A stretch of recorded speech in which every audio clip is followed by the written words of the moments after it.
Hey, welcome to the stream, guys. How are you doing today? Hopefully having a fantastic day today. We are now live with the Suddenly Tenno podcast. This is the first episode in 2017. Let me just unmute myself real quick. That's going to take me 2 hours to eat with all the coffee. Hello. Hello, having the American breakfast and chocolate and coffee. Oh, delicious. I'm sure that's the first thing people will hear and they love to hear about anyway. But anyway, welcome to the stream, guys. Hopefully having a fantastic 2017. Hopefully had a good Christmas. Hopefully had a good New Year's as well. This is the first episode of the Min-Maxes. Well, not Min-Maxes. That's my YouTube. Never mind. This is the first episode. Gonna get the plug in there straight away. Hey, that was completely accidental. Anyway, it's because I've been recording the audio for the Nova video. It's been at the top of my head, and I've been saying it over and over. Got the script written in front of you. I'll just get that nice at the start of the stream. All right. So anyway, we are here in 2017, January. Let me try again. Hi guys, welcome to the Suddenly Tenno podcast. Yeah, I'm good. All right. Hello, welcome to the Suddenly Tenno podcast. This is the first episode of 2017.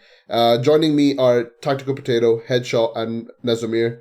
You can find their information on the Twitch panel, on the image anyway, as you can see, Twitch and YouTube as it is, and Twitter. Hopefully you guys had a good Christmas and a good New Year's, and now, you're all back to playing Warframe, checking out all the, updates that have come out and all that stuff. Just a couple of things which I wanted to mention was this update was supposed to be this podcast was supposed to come originally back just before Christmas, but we decided to kind of wait it out for the simple reason that one, it was Christmas.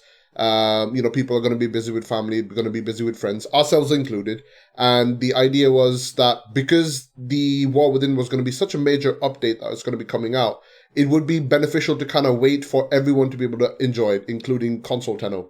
So we figured January was the best time, and we could make it a bit of a longer episode as well, doing like a full recap and talk about a few other things as well on regarding all the updates that have come out so far. So that includes the Nidus quest, the War Within, the Kuva, the Rivens, all of that kind of stuff without having to worry about, spoilers.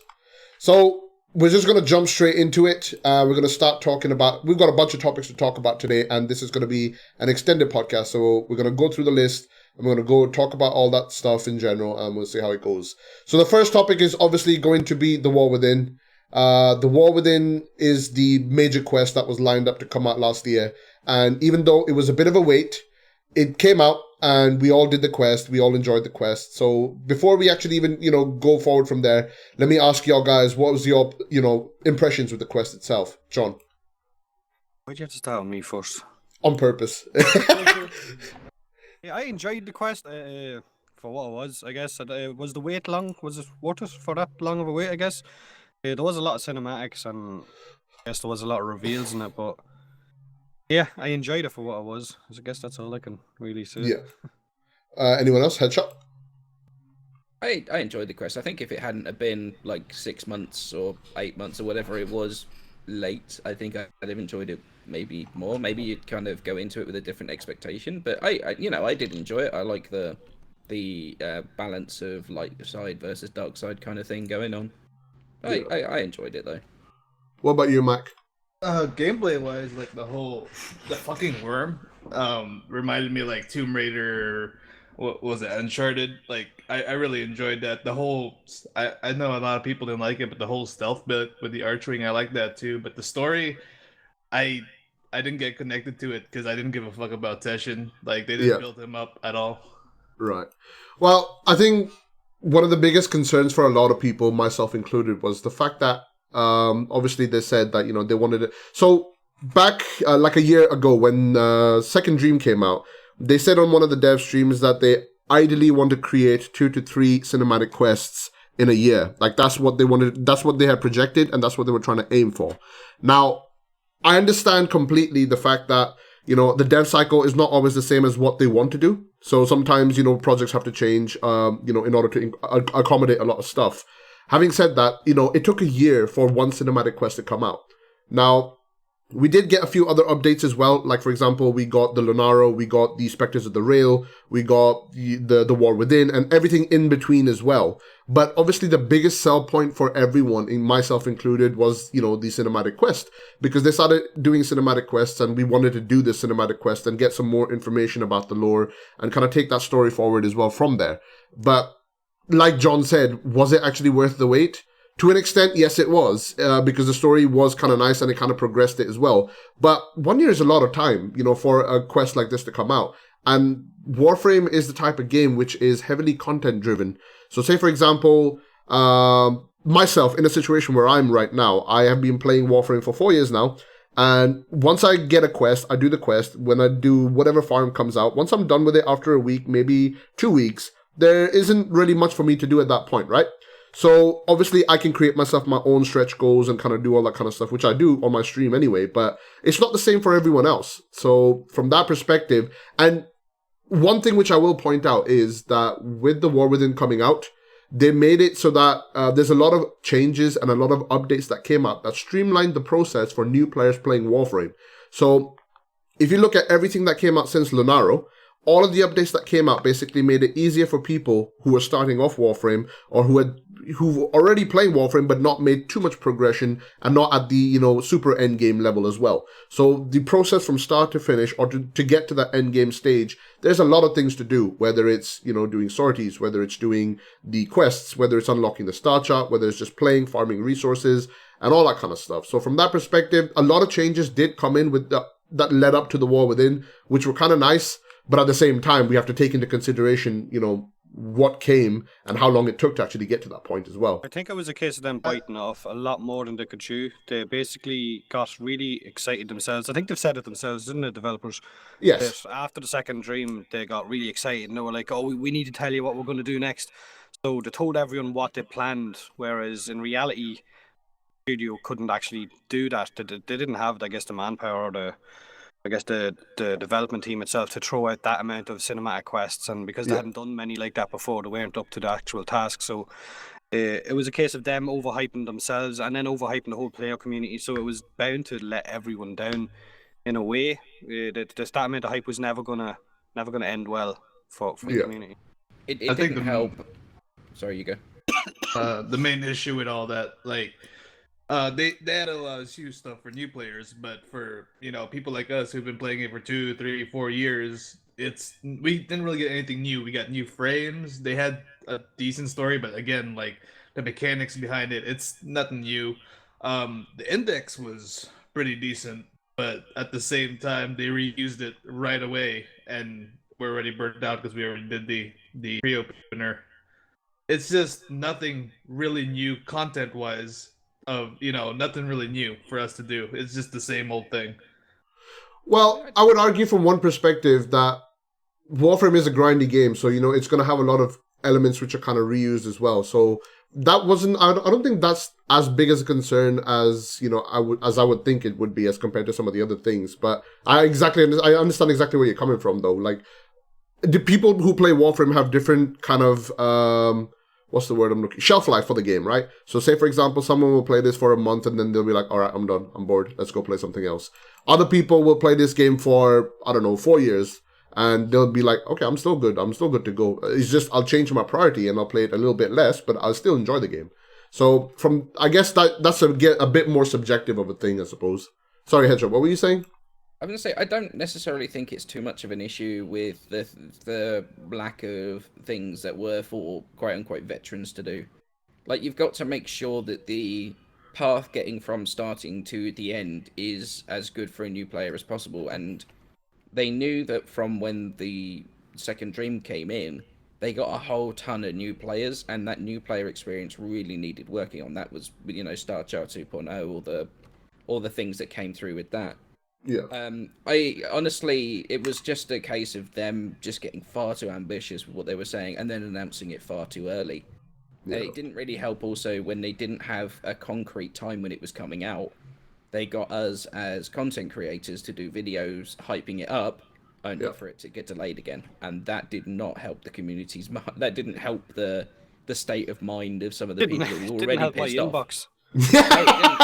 Yeah, I'll agree with you on that one. The thing as well, you just mentioned, Headshot, that after the second dream, they changed it up to get the new player feel to help players, I guess, learn the game, new players learn the game better. But even then, there hasn't been a whole lot put into that, because if you've watched any of the large streamers lately playing Warframe, like Summit, like Professor Broman, who's gone back to it, who haven't played it in a while, and they're trying to learn it again, and even they will tell you, like if you've been watching the streams, that it's still an incredibly hard game. The only way that they've been able to progress through the game is through people in the chat telling them, oh no, you need to do this or you need to do that, and don't get rid of this or don't get rid of that, because there's no actual, I guess there's no proper tutorial in the fucking game.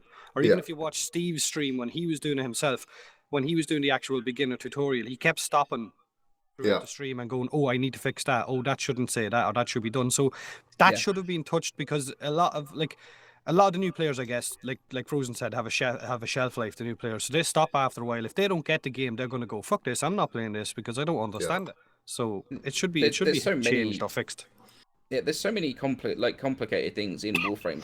I'm gonna say this, because obviously Damage 3.0 has been talked about so many times.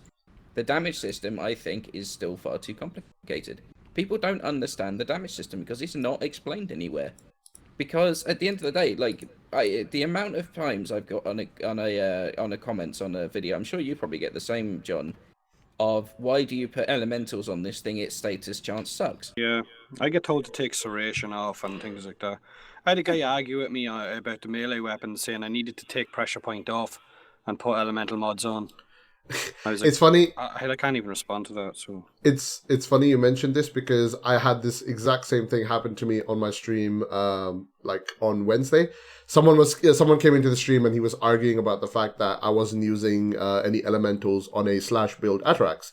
And then I explained to him why I wasn't using it, and he goes, "You obviously have no idea how to play this game. I've been playing for 2 years, this and that." I was like, "Yeah, okay, fair enough. You know exactly how to play this game. You go mod the way you do. I'm off.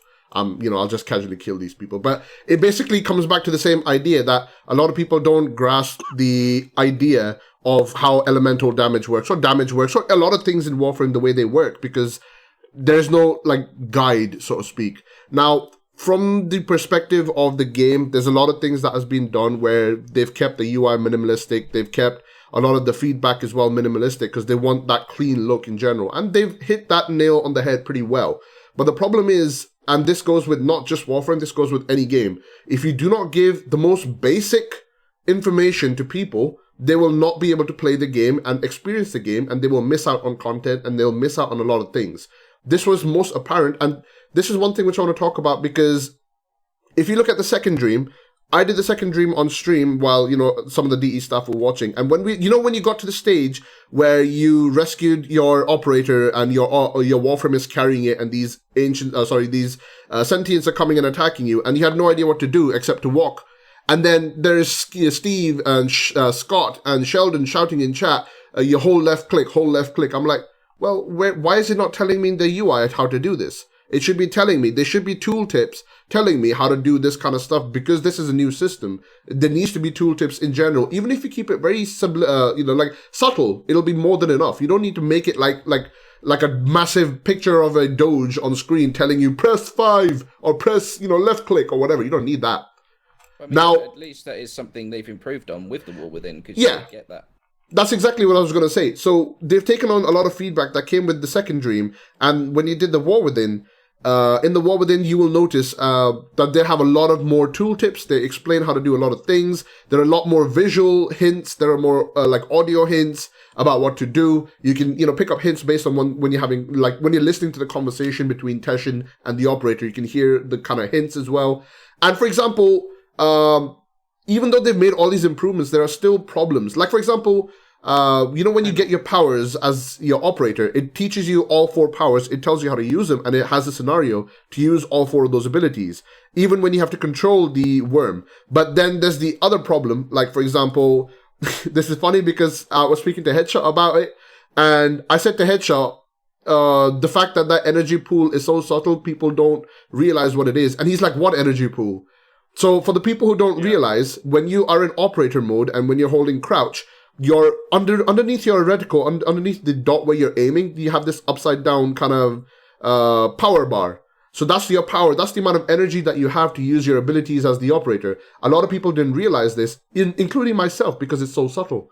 So there needs to be some some things need to be explained, some things need to be a bit more apparent, especially which are basic game mechanics or core game mechanics. They need to be explained a little bit better. Even now that I do know that that's the energy, I still fucking end up forgetting when I run out of energy with my Tenno, and I end up feeling like a dog humping fresh air because you're trying to dash forward and you're going nowhere. But then I'm like, shit, I'm out of energy. Forgot all about it because it's not. I don't think it's visual enough. I don't. Maybe it's just me not noticing it, but I still don't to feel my like world. it's visually enough. No. I don't know. I've been complaining about that since it came out because of the sort of color blindness thing. I genuinely couldn't see it was there. Even if Frozen told me it was there, I still couldn't really see it. Yeah. But even then, there's no explanation of how much each of these abilities things cost. Yeah. But I have to say though, like after all my complaints and criticisms, the quest was actually really nice though. Like I'm not gonna lie, having a little bit more explanation. Did you drink the Kool-Aid? No, I didn't. I actually poured. Well, I drank it on my. I drank it on my alt, but on my main I didn't.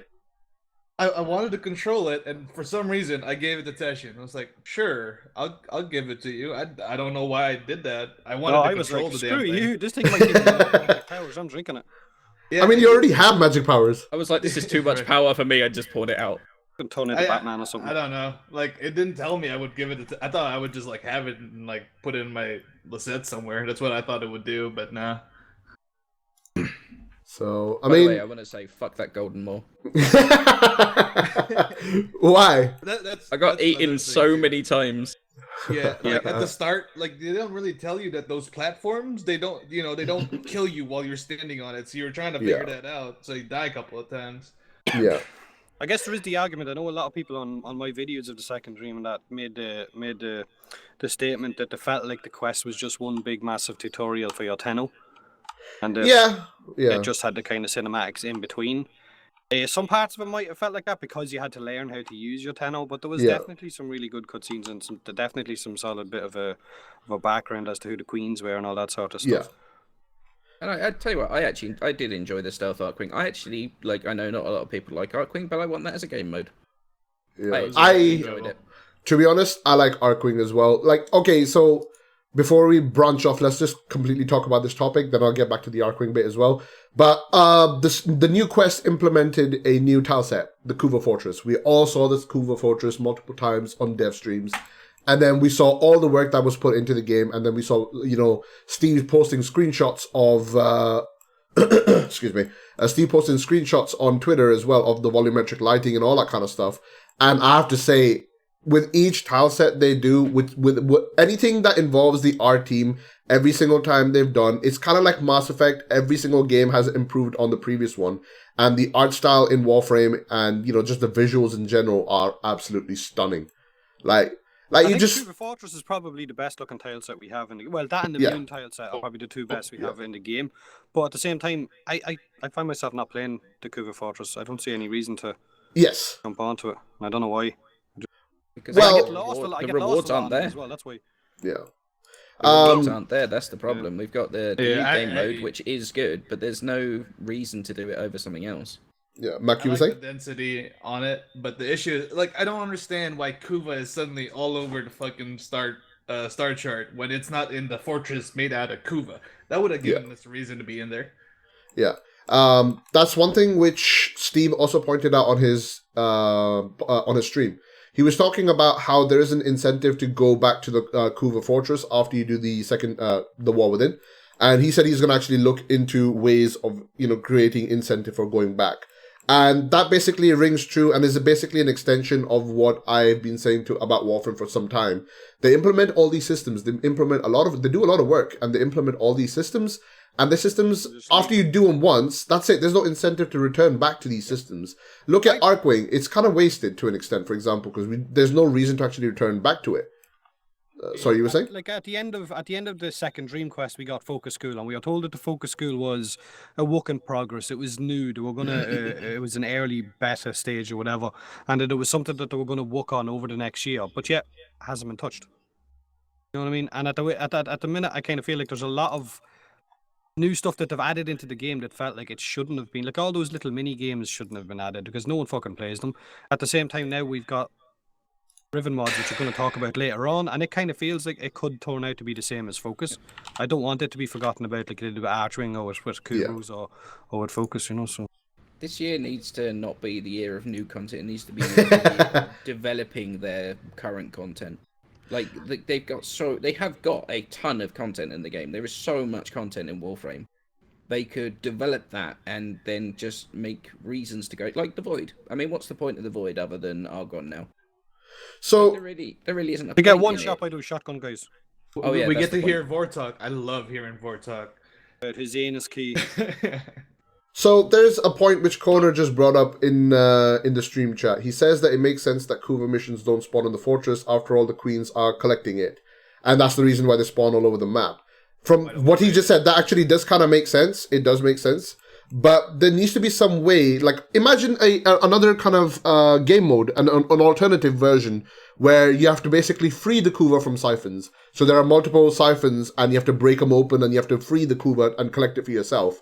You know, as opposed to letting the siphons collect him and the Kuva spawning in, you have to break free and then you have to collect it like that. Like, I'm just thinking as a secondary game mode to incentivize for people to go back to the Kuva Fortress, but this will be slightly harder. And if you manage to complete it, excuse me, if you manage to complete it, you get slightly more Kuva out of it. So there is incentive to go back and do it as well there.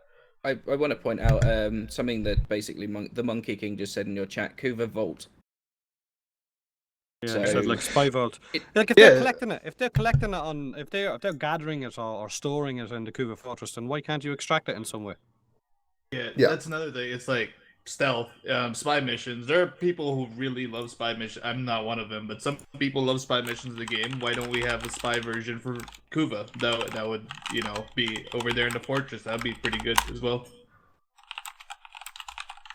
I mean, you could even tie it into the Archwing, although that would upset a lot of that would upset some people. But you could have the stealth Archwing. I think in terms of what you were talking about, like just as an extension from this topic, and since we're talking about the Kuva Fortress and the tile set, like with the quest, they implemented like a stealth version of Archwing mission as well, or at least the start of it anyway. Now, here's my question to you guys: did you actually enjoy it? Because I absolutely loved it. Now, I loved it. yeah, I think it was a nice version. Yeah. I suck at stealth, but I still enjoyed it. Well, it wasn't necessarily stealth in the same way. It was literally avoid the lasers or die. So it's kind of like when I'm playing in the Void with Radprox. It's basically like that. So What? With sorties, it'd be nice if they did it more like scenario based and like, oh, we have a sortie in the Kuva Fortress, so we have to do that part. We have to infiltrate it again. Something like that. Kind of like, I don't know, give sorties a little bit of you're infiltrating this place. You have to do certain missions to get into that place. Be nice to see. Yeah, that'd be interesting. With the Kuva Fortress, they also implemented a new game mode. Have you guys tried it? Headshot. The Assault, yes. Yes. What did you think about the Assault? It's really, really cool. It's pretty difficult, though, because pretty much every single enemy on that tile set does slash damage. And then you've got the Kuva Ignis people who just, like, farting in your general direction and killing you. I will complain about that later. And the mines. Oh yeah, I will. My thing with this, it's just a really long deception, like old school deception. I didn't enjoy it at all. Really? I like the exactly a multi-stage deception. thing. Sorry, Mac, you were saying? I like the multi-stage thing.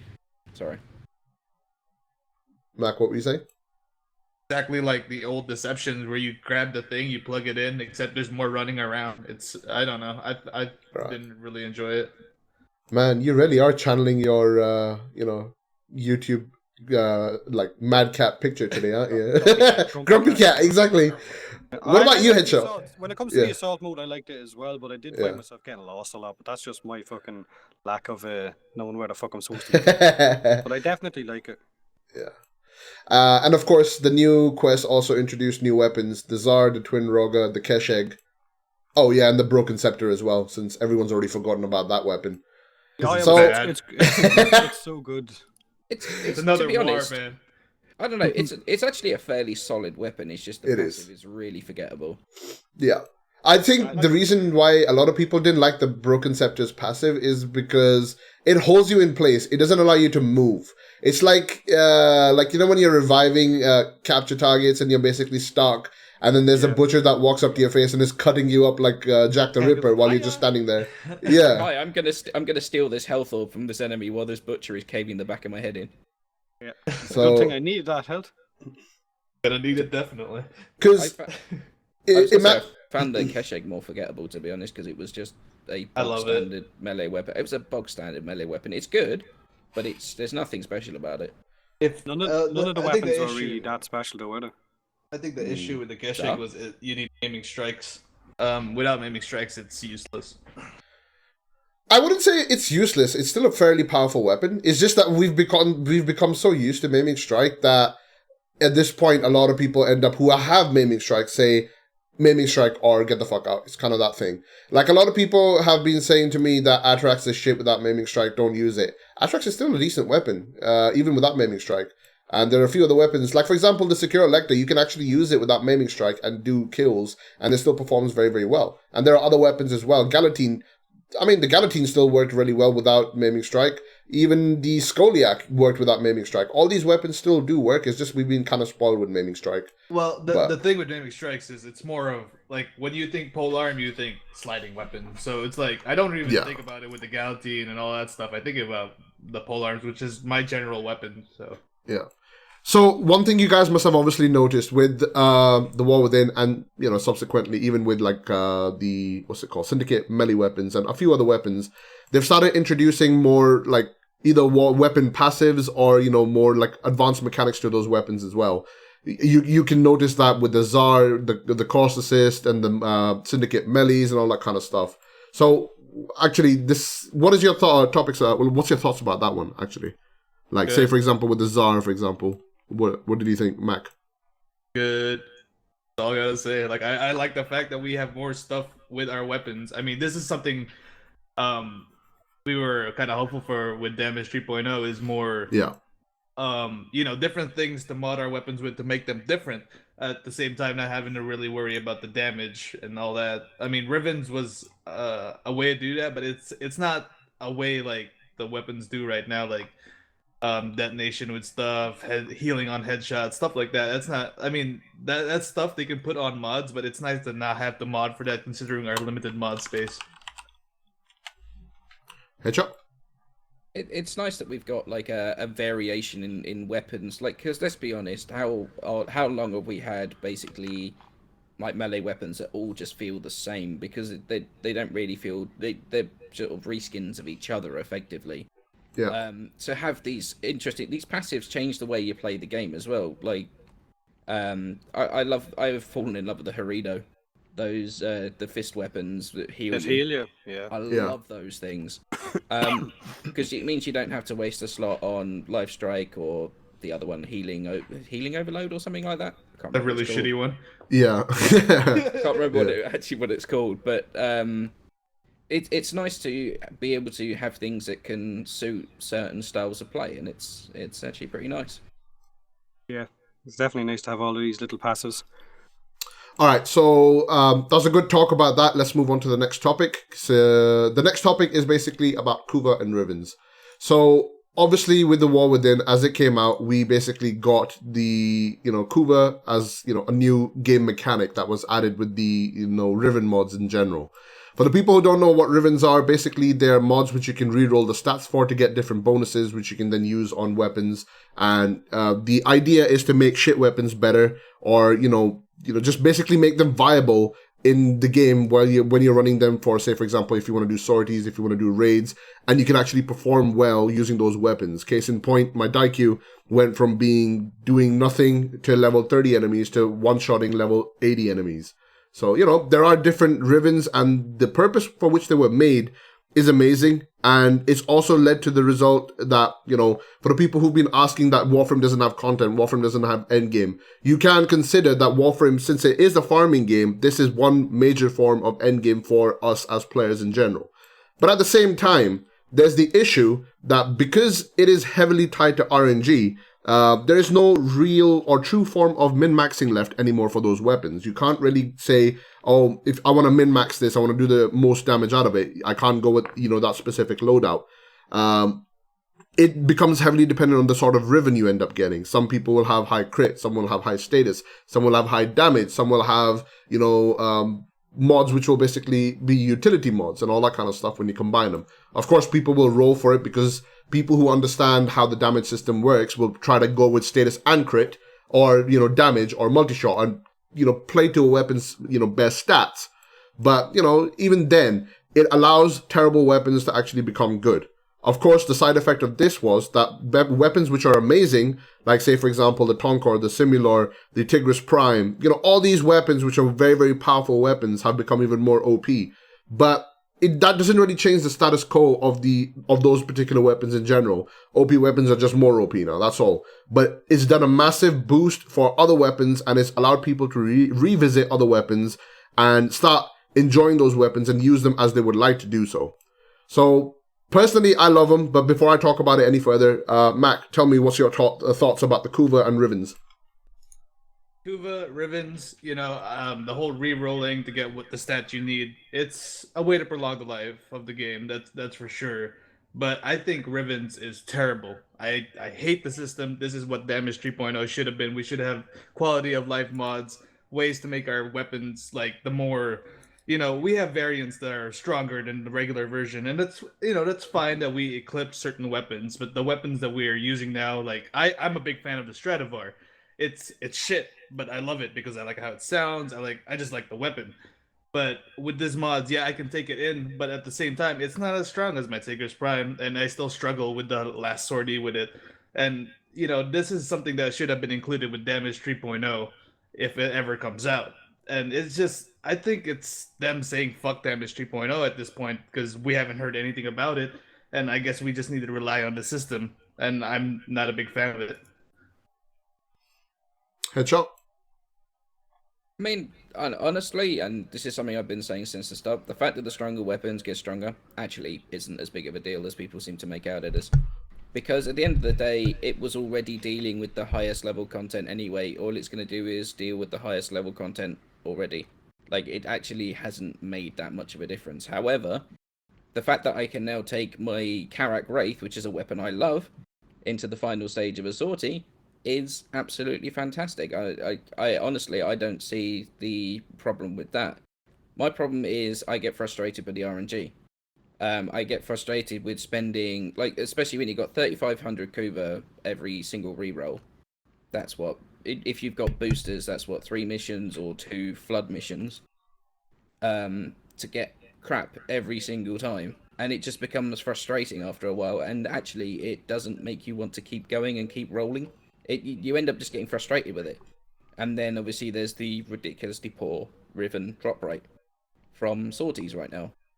So, don't even get me started on that. 20%, what are you on about? It's clearly, I love my clearly Endo. 20%. 2,000 Endos, 25%, Yeah. Rivens are 20, so there's not much, you should be getting more Rivens, you're just unlucky, guys. Yeah. So, John, what's your thoughts? One of my rolls. Yeah. Look, as far as Rivens go, I think I've made it clear in both videos that I've kind of touched on the subject, is that I like what they represent, I really do, but I don't like, I guess, the way it was implemented. I feel like, I like the idea of having weaker weapons brought up to sortie level and being able to give us more of an option as to what weapons we want to bring, especially for veterans, because it means we can put down the really powerful weapons and bring different ones and have a bit more fun. But like you guys, I really hate the fact that they can also be gotten for the really powerful weapons. I don't like the idea of having certain negative stats on it as well. I don't think certain weapons should have negative stats attached to them at all. If it's a really bad weapon, then I don't see why that bad weapon's Riven mod should have any kind of a negative damage mod. Do you know what I mean? Like, if you've got a really bad weapon, then why are you getting a negative damage roll on that Riven? I think they should be able to kind of filter that out from the weaker weapons at least. I don't like the idea of having platinum tied to the Riven mod capacity. It kind of feels a little bit greedy for a system that's just been added to the game. And what else? there was something else. Yeah, the RNG. I hate the fucking RNG that's behind the whole system. There's so much of it tied to it. Whether you get a riven from the actual sortie, then you're going after the stats. You want a riven for the actual weapon that you want a riven for. Like I wanted one for the Grainlock and for the what was the other one? For the Tiburon. I wanted ones for those, and I also wanted one for my Vectus. So I was lucky enough that I got them. I actually got gifted one or two of them as well. But having to re-roll the stats over and over and over and over to try and get exactly what you want, and because like Headshot said, the cost is what 3,500 is the maximum it is now. It was a lot more, so at least that's been reduced. But it still means that you have to put a lot of time into just doing Kuva missions, which is gonna bring on burnout for a lot of veterans. I feel so. That's my thoughts on the whole kind of system. I think. Yeah, sorry, go on. What would you guys think to potentially tying in negative stats to the disposition on the weapon? So if the weapon has a strong disposition, you wouldn't get a negative stat. If it has a faint disposition, you had a much higher chance of getting one. I think that'd be a good idea. Yeah, I think that's a good Look, I understand compromise. that some negative stats are good, like negative zoom or negative recoil and all that. I mean the negative stats as in minus damage, minus crit damage. Those type of negative stats shouldn't be attached to the weaker weapons because the weapons are already crap. So that's just that's rubbing your nose in it or rubbing your face in it, saying, "Oh, look, you finally got a ribbon for the weapon that you wanted, the really bad weapon you wanted. But here you go. Here's a negative stat." You know, I have minus 100% damage on one of my. So I don't think it should be. I don't think it should be there. No, it's I don't know. There is one other aspect or one other problem when it comes to RNG and rivens.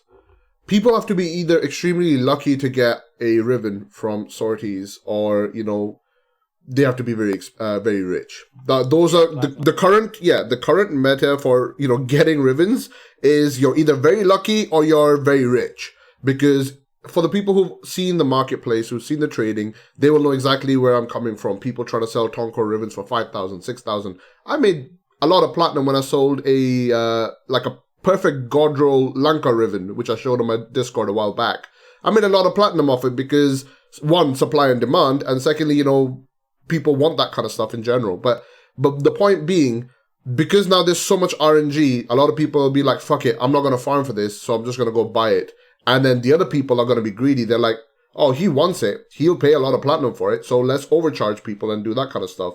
So to an extent, it's also ruined a little bit of the platinum economy as well. But if you think about it, it's not fully ruined it in the same sense, because more expensive stuff means more platinum is either being bought by people. Obviously that's a net gain for Warframe. And we can't forget the idea that Warframe is a game development company that's making a free-to-play game. So from that perspective, I do kind of understand why certain decisions were made with the game. But the whole combination of RNG upon RNG upon RNG upon RNG and no control kind of goes against all the stuff which we just talked about as well. With the War Within coming out and all the updates that came up to War Within, a lot of systems were streamlined. A lot of things were made effective.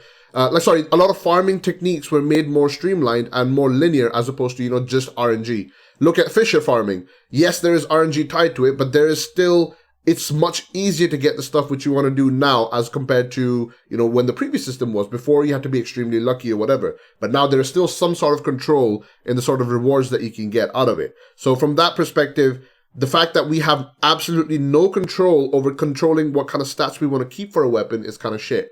Now, I know most people have played Division or they understand what the Division system is in terms of rolling stats on weapons. Headshot will definitely know. Actually, all four of us will know, and the other people watching the stream, most people will know as well. So you have this ability to roll one specific stat on a weapon or gear item, and that basically allows you to get a massive bonus. So say, for example, you get a rifle that has a lot of recoil, and you get a god roll where you get extra damage, extra crit chance, extra crit damage, and magazine size. And then you want to roll the last stat, which is something like plus recoil. You can re-roll that stat itself for extra for negative recoil or some sort of weapon stability, and you can re-roll that until you get the right one which you want. I think having that sort of idea or that sort of control would be ideal. Since we can get up to 4 stats on a weapon, whether it's 1 reroll or 2 stat rerolls, which I think would still be okay because people can then still farm for Kuva, get 2 of the base stats which they like, and then reroll them and, try and figure out whatever, setting they wouldn't go for. Now, as an example, Akjagara. I love that weapon, but it's got way too much recoil. My god roll or my perfect roll for that weapon would be something like, slash damage, status chance, minus recoil, and multi-shot. So if I could get even 1 or 2 of those stats, then I can reroll for the other ones. And I've got some more control, but I still need to farm for the stuff in order to actually get everything, the perfect way I want to do it. So there is still that element of grind left in the game. So it's not basically like the grind's been taken out. Because at the end of the day, we have to remember that Warframe is an extremely grindy game. And the entire purpose is to farm for stuff, to build stuff, and do stuff like that in general. And that core mechanic applies to every single aspect of Warframe. Potato? Sorry, let me go for now. I think it's a good idea. Diablo, like that system you were mentioning, is from Diablo. And, you reroll 1 stat. And right now there's a way that you reroll the entire thing to reset the stats on it. I think, a high Kuva cost for the whole reroll and a cheaper Kuva cost for individual stats is a pretty good idea. Honestly, I would actually say the other way around. Cheaper if you want to do the whole thing, and more expensive if you want to do a single one. Because if you want to reroll the whole mod, because the difference is between the Division and the Warframe getting these ribbons is so much more difficult. In the Division, loot drops like crazy. Yes. So you can, if you get one that is crap, you can throw it out. But in Warframe, you can't really do that as such with the ribbon. So if you had a cheaper cost to reroll all 3 stats, 4 stats, whatever you've got, because you've got the RNG on every single one of them, or a more expensive one to reroll the one specific one you want, I think that would be a much better system. Yeah. So, John, what were you saying? What's it saying? I thought you were saying something as well. Never mind. No, like Max said, it's in Diablo at the minute. We're playing the Diablo's latest season, and you can do the same as the Division. You can re-roll the stats, and I think it would be a really nice thing. Like, you're on about the Akjagara. I've got a mod on my Akjagara at the minute, a Riven, that is plus slash damage, plus status. It's either status chance or duration, one or the other, and plus multi-shot. But it would be really nice to roll one of them out and get rid of that recoil, because the recoil is fucking nuts. Yes. And then the weapon would be absolutely amazing, so yeah, it would be really nice to be able to reroll 1 stat. But then, if you do that, if you're allowed to reroll 1 stat, is that going to drive the platinum trading fucking even more bonkers? Because you're going to see like the perfect Riven mods for weapons, even better rolls, I guess.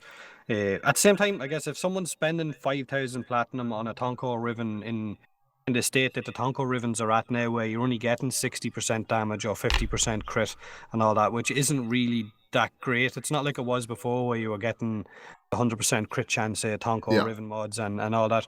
If you're spending 5,000 platinum on something like that, then you need your fucking head checked. Yeah, exactly. Yeah, you can't blame the system for that because you're stupid enough to spend that much platinum. I understand the whole concept. Yeah, I understand the concept of, the people can, convenience versus, farming, but you have to have some sort of common sense when you buy stuff in general. This goes to pretty much everyone. Ruined Frozen's trade chat now.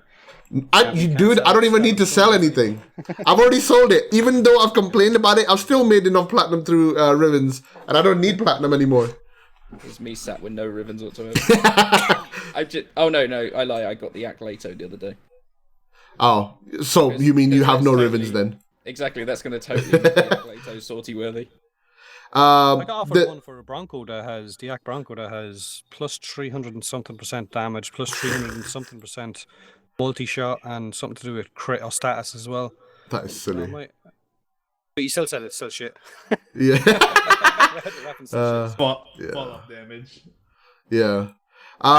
Another thing which they actually implemented with the Kuva Fortress and, Rivens and all that kind of stuff was it was a suggestion that was made on the forums and I think Reddit as well about the idea that the Kuva Fortress basically, before it was stuck at one place, but then they changed it to a 24-hour cycle of the Kuva Fortress basically going around the star chart on a 24-hour cycle. Now, the idea is sound, it's absolutely fantastic, but as we all started playing, we realized that there was another problem with that. The fact that we were always playing on fucking Eris. That was the biggest problem. The fact that it was You on a need to fix that 24-hour. shit on Eris as well, though, because the Kuva disappears under the tile set, and before you Yeah. know it, it's into Oh the my fucking God, vacuum, yeah. and it's so fucking Yeah. annoying. I But think have they not how just about- changed that? Have they not? How they about did. those that are colorblind and can't see the difference between the tile set and the damn Kuba? It doesn't Yeah. fucking matter I whether feel you're your colorblind or pain. not for Eris, because I guess if it's under the floor, it doesn't matter. No, but the whole tile set is red, so the fucking stuff is Yeah. red as well. So even if you can see it, you can't see it. Yeah. I think there are certain things which need to be taken into account as well. Of course, they are looking at stats of people farming in general and the complaints, which is why a recent change came out with the latest patch, where the Kuva Fortress is now moving on an odd timer as opposed to 24 hours. So people will not be playing on Eris all the time. They will play on other tile sets as well, which is a welcome change, and I'm happy for it, because one of my biggest complaints on my stream for the past 2 weeks has been, fuck off Eris. That's basically been my complaint. Yep. Yeah. So Like, from one that of the- perspective, it's going to be nice. One of the best things we were looking forward to was to be able to have high level stuff on like all sorts of planets. For like, I'm sure everyone here with recording, like I'd love to be able to record with higher level enemies on Earth, for example. But every single time I want to record, it's on some random as fuck planet. It's the same one Yeah. every time. Yeah. Yep. Well, Um, if they ever like add certain things in the Kuva Fortress where you can get Kuva, I think it would help with the grind for Kuva as well. It would be pretty good change. Yeah. Yeah. I think that idea about, a Kuva vault on the Kuva Fortress is definitely a really good one, and I think we should, like, in general, make a suggestion. In fact, I'm probably going to put a message on Twitter later on. Yeah, Yeah, it should be I'm like, probably... it should be something new, like an index mission. Yes. I would definitely like to see something like a Kuva vault. What? Hey, the index mission is amazing. People should do it. I want to watch people suffer. Come on. We should talk about it seriously, just so that they implement it, and then people be like, fuck you guys. Fucking YouTubers getting index Fucking missions. Well, here's the thing. I'm primarily a streamer, so I'm good. YouTubers get the blame. I won't. I'll be good to go. I'll just be sitting here just farming my Kuva. Anyway, there's one other aspect of it which a lot of people complained about originally, was the fact that we only had 15 slots for the Kuva Fortress, not Kuva Fortress, for Rivens, even though we had close to 300 plus weapons. So they listened to that feedback and they basically implemented an increase in Kuva slots. Sorry, not Kuva, Riven slots. I'm messing up words. They increased the Riven slots, but you had to pay platinum for that. What are your thoughts about that one, John? I've already said it. I don't think it should be in. I don't think because the sheer amount of weapons we have, Yeah. and the tiny amount of fucking Riven capacity that we have. When eventually they're gonna eventually give Rivens for melee weapons. We know that much.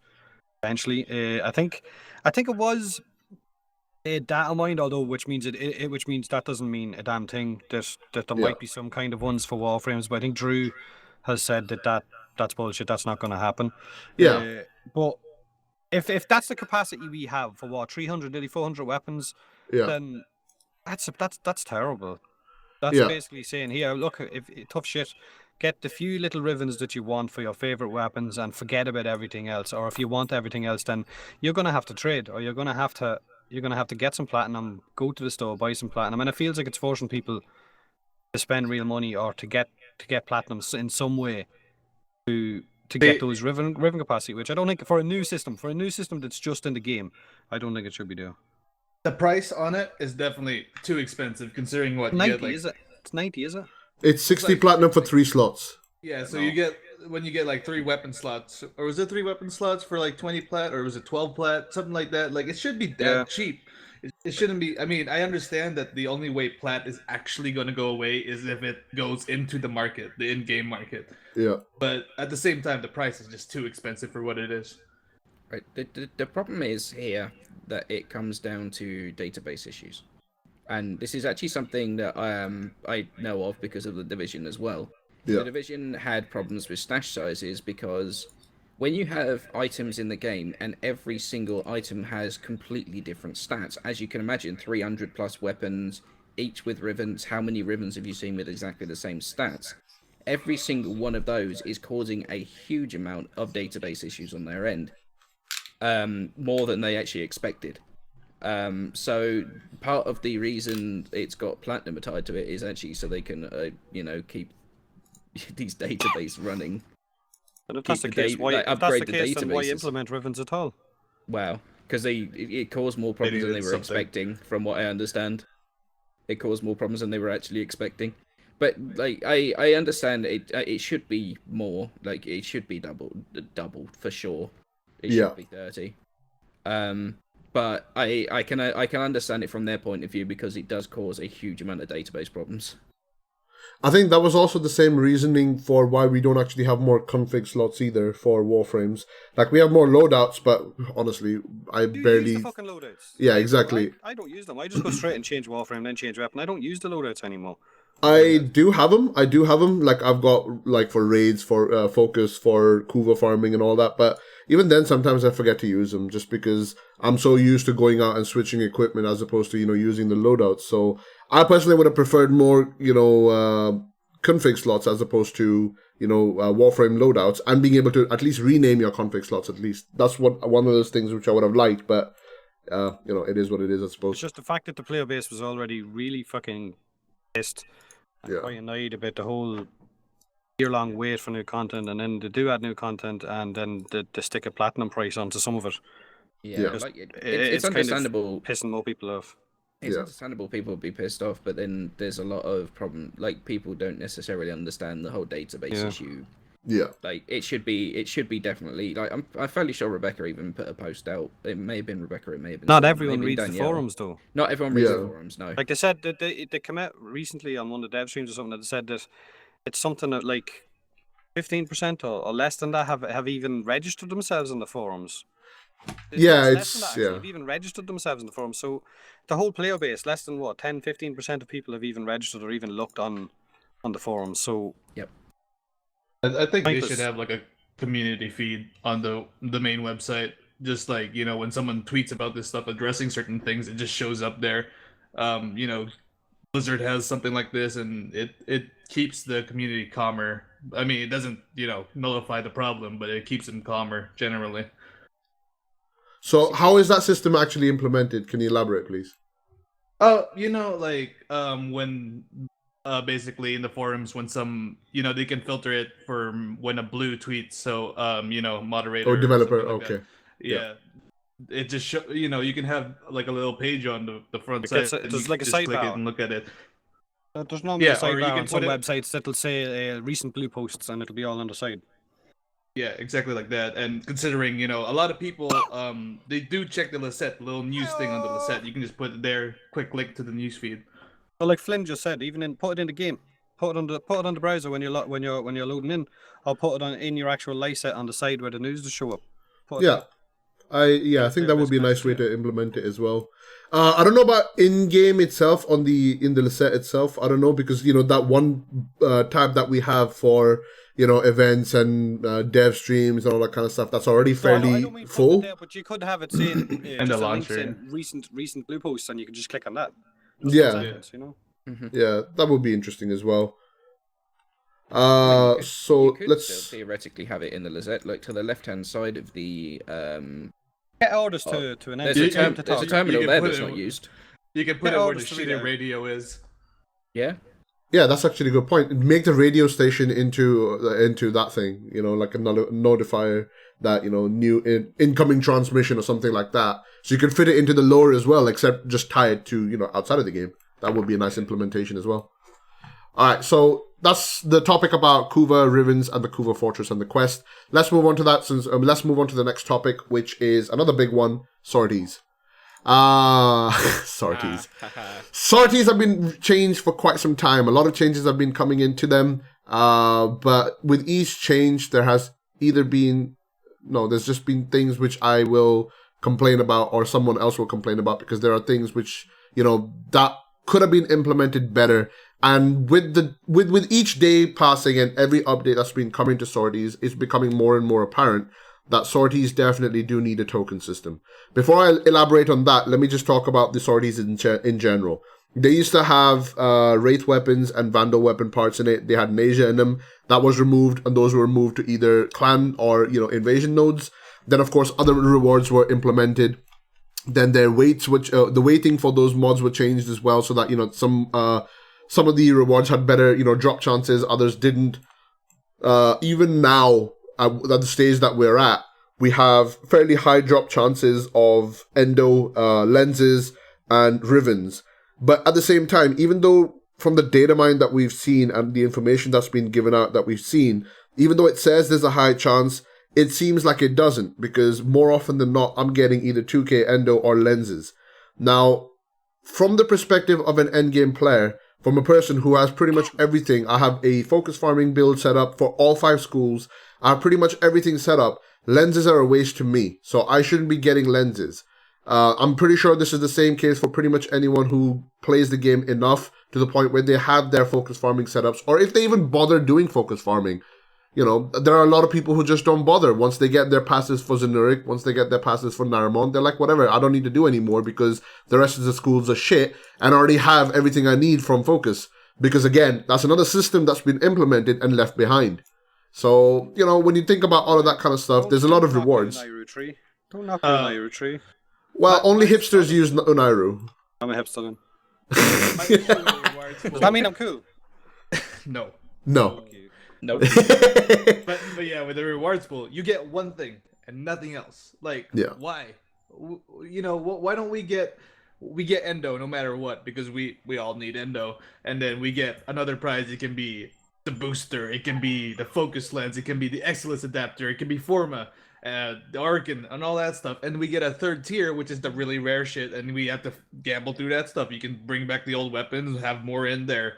That way you're at least getting, something useful out of it, and you're not just disappointed. It's like, oh, I got a fucking lens again. Oh, just endo. You're getting that all the time, so you actually are looking for, if not, it's something you can trade away. It's something you can hold on to something for someone. It's not just like one reward, and if it's shit, it's shit. Yeah. You at least have something else. So, what were you saying, Headshot? Oh, I don't think I was saying anything, but what I was gonna say now is that going to steal an idea from MDR Loz and Xenogelian, that they were talking about the potential. Like, it seems as if lenses is not something that's going to go away from authorities. Like, every time everyone's complained about it, it's always stayed. How about the potential to, like, basically melt down these lenses into individual focus for that school? Interesting. Can you... Yeah, that's actually pretty interesting to see. But would that cost them? Would then that end up costing the database as well? Is that going to bring some kind of platinum thing in? Yeah. No, well, no, because then all it's going to be is like if you change a mod from being a mod into endo, like it would be from a lens into focus. Interesting. Like, that would be actually a nice alternative. I think the numbers they gave was like a standard lens would be like 10k, and then maybe a greater one would be 50 or something, but. To give in incentive to actually build your normal lenses into greater ones.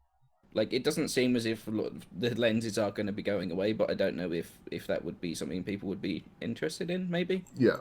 Probably would be. When it comes to the sorties, though, I think for us, yeah, we're all looking at the rewards thinking, no one needs that shit, we don't need that shit. But then I guess if you're looking at from the perspective of someone who's new to sorties or who might actually need that stuff, there's some of them in there that they might need. So like endo, as much as we fucking hate endo, we use fucking endo. So yeah, yes, you can't really complain too much about that. Lenses, yes.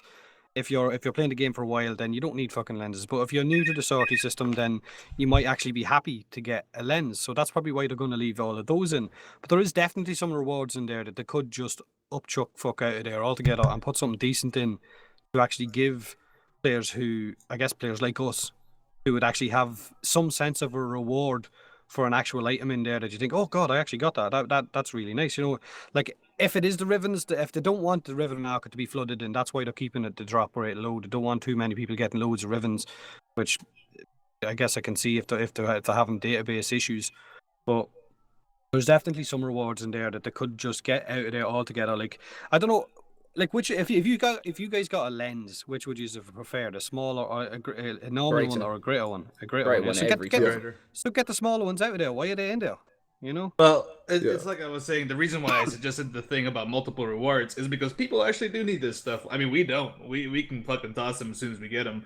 But like I'm saying, you always get endo, and you get one of the excellence adapters, Forma, Orc, and lenses. That's its own category. And the third category is the rare shit, like not the focus lens, the Riven mod, and if they bring back parts in, and it doesn't always have to drop the third one. It can just give a bonus to the other two. But at least you're always getting more than just one thing, which might be completely useless. Yeah. So just as an extension from what John just said, a lot of people fail to think of this concept that sorties is not just for endgame players. It's for a lot of players as well who can progress far enough to get the second dream unlocked and the war within unlocked, right? So not every single person who's done that quest will be at a stage like we are. So from that perspective, if you think about it, a lot of the rewards will be things which people will end up needing, whether it's lenses at the time, because when you complete war within, etc., you're going to need lenses to start farming focus, because I think Headshot was talking about how the lenses actually comes after the war within, because you need sorties to get them through, and the focus system comes after the second dream. So, there's a bit of gap between the two anyway. But anyway, the idea was, I was having this idea a while back, and I was asking, some people for feedback, and I mentioned this on my stream as well a couple of times. What would you guys think about the idea of retroactive rewards based on the person's inventory, and mastery rank? Maybe, actually, no, not mastery rank. Mastery rank doesn't mean shit in this game. Based on their inventory, well, yeah, mine's pretty big. Anyway, based on your fuck's sake, you changed my god damn it. Anyway, based on your inventory, like what kind of items you've got, your rewards change accordingly. Say for example, you're a new player to Warframe, you've just started doing sorties, and you need potatoes, you need endo, you need excellence, you need all that stuff which we have in sorties right now. So you have an equal chance of getting all of those kind of stuff. Still weighted like the way it is. Some parts have an easier chance of dropping versus other things. But someone who's at an end game stage like me, I will be happy for endo. I will be happy for Riven mods. Sometimes maybe even potatoes. Forma is definitely something which I need because I farm a lot of things. So having all those kind of things which I can actually use and will be useful for me, are the things which I would like to have. Now, alternatively, this is something which the Warframe talked about on, their dev streams as well, about the possible implementation of a token system. And even though Fisher farming is not really a token system, it's still a much better system that, Fisher farming has compared to what we have for sorties right now. Like, for example, in Fishers, you've got, 4 different chances of getting different loot, and then you can pick whichever one appeals to you the most. Why do we not have something like that for sorties? Like, being able to pick rewards for things which you actually need as opposed to getting things which you don't need. Giving players a little bit more control while still rewarding them for actually grinding. I think that sort of incentive and that sort of, changes to sorties will actually make it more appealing to people, whether they're new to the game or they're not. Lenses, I don't remember who it was. I think it was TGDM. I was having this conversation with him, and he said the idea that lenses should be moved to syndicates.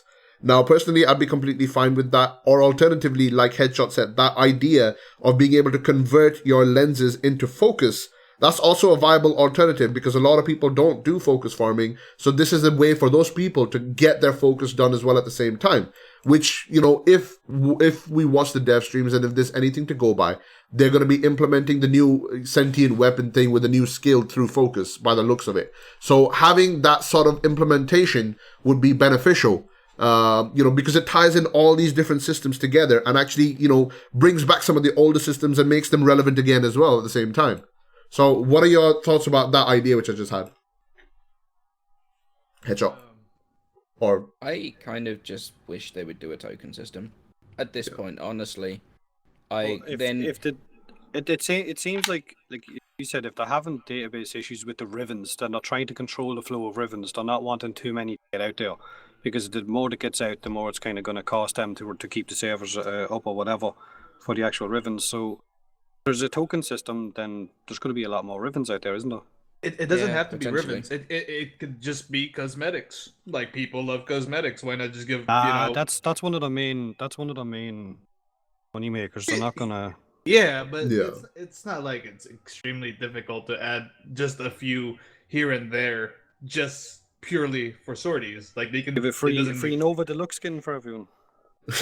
yeah, People stop doing sorties altogether. No, it doesn't have to be the deluxe skins, or it's just specifically for sorties. It's the only way to get them. Exclusive things are not bad for the game at all. Exclusive items tied to actual sorties that are only tied to sorties. Yeah.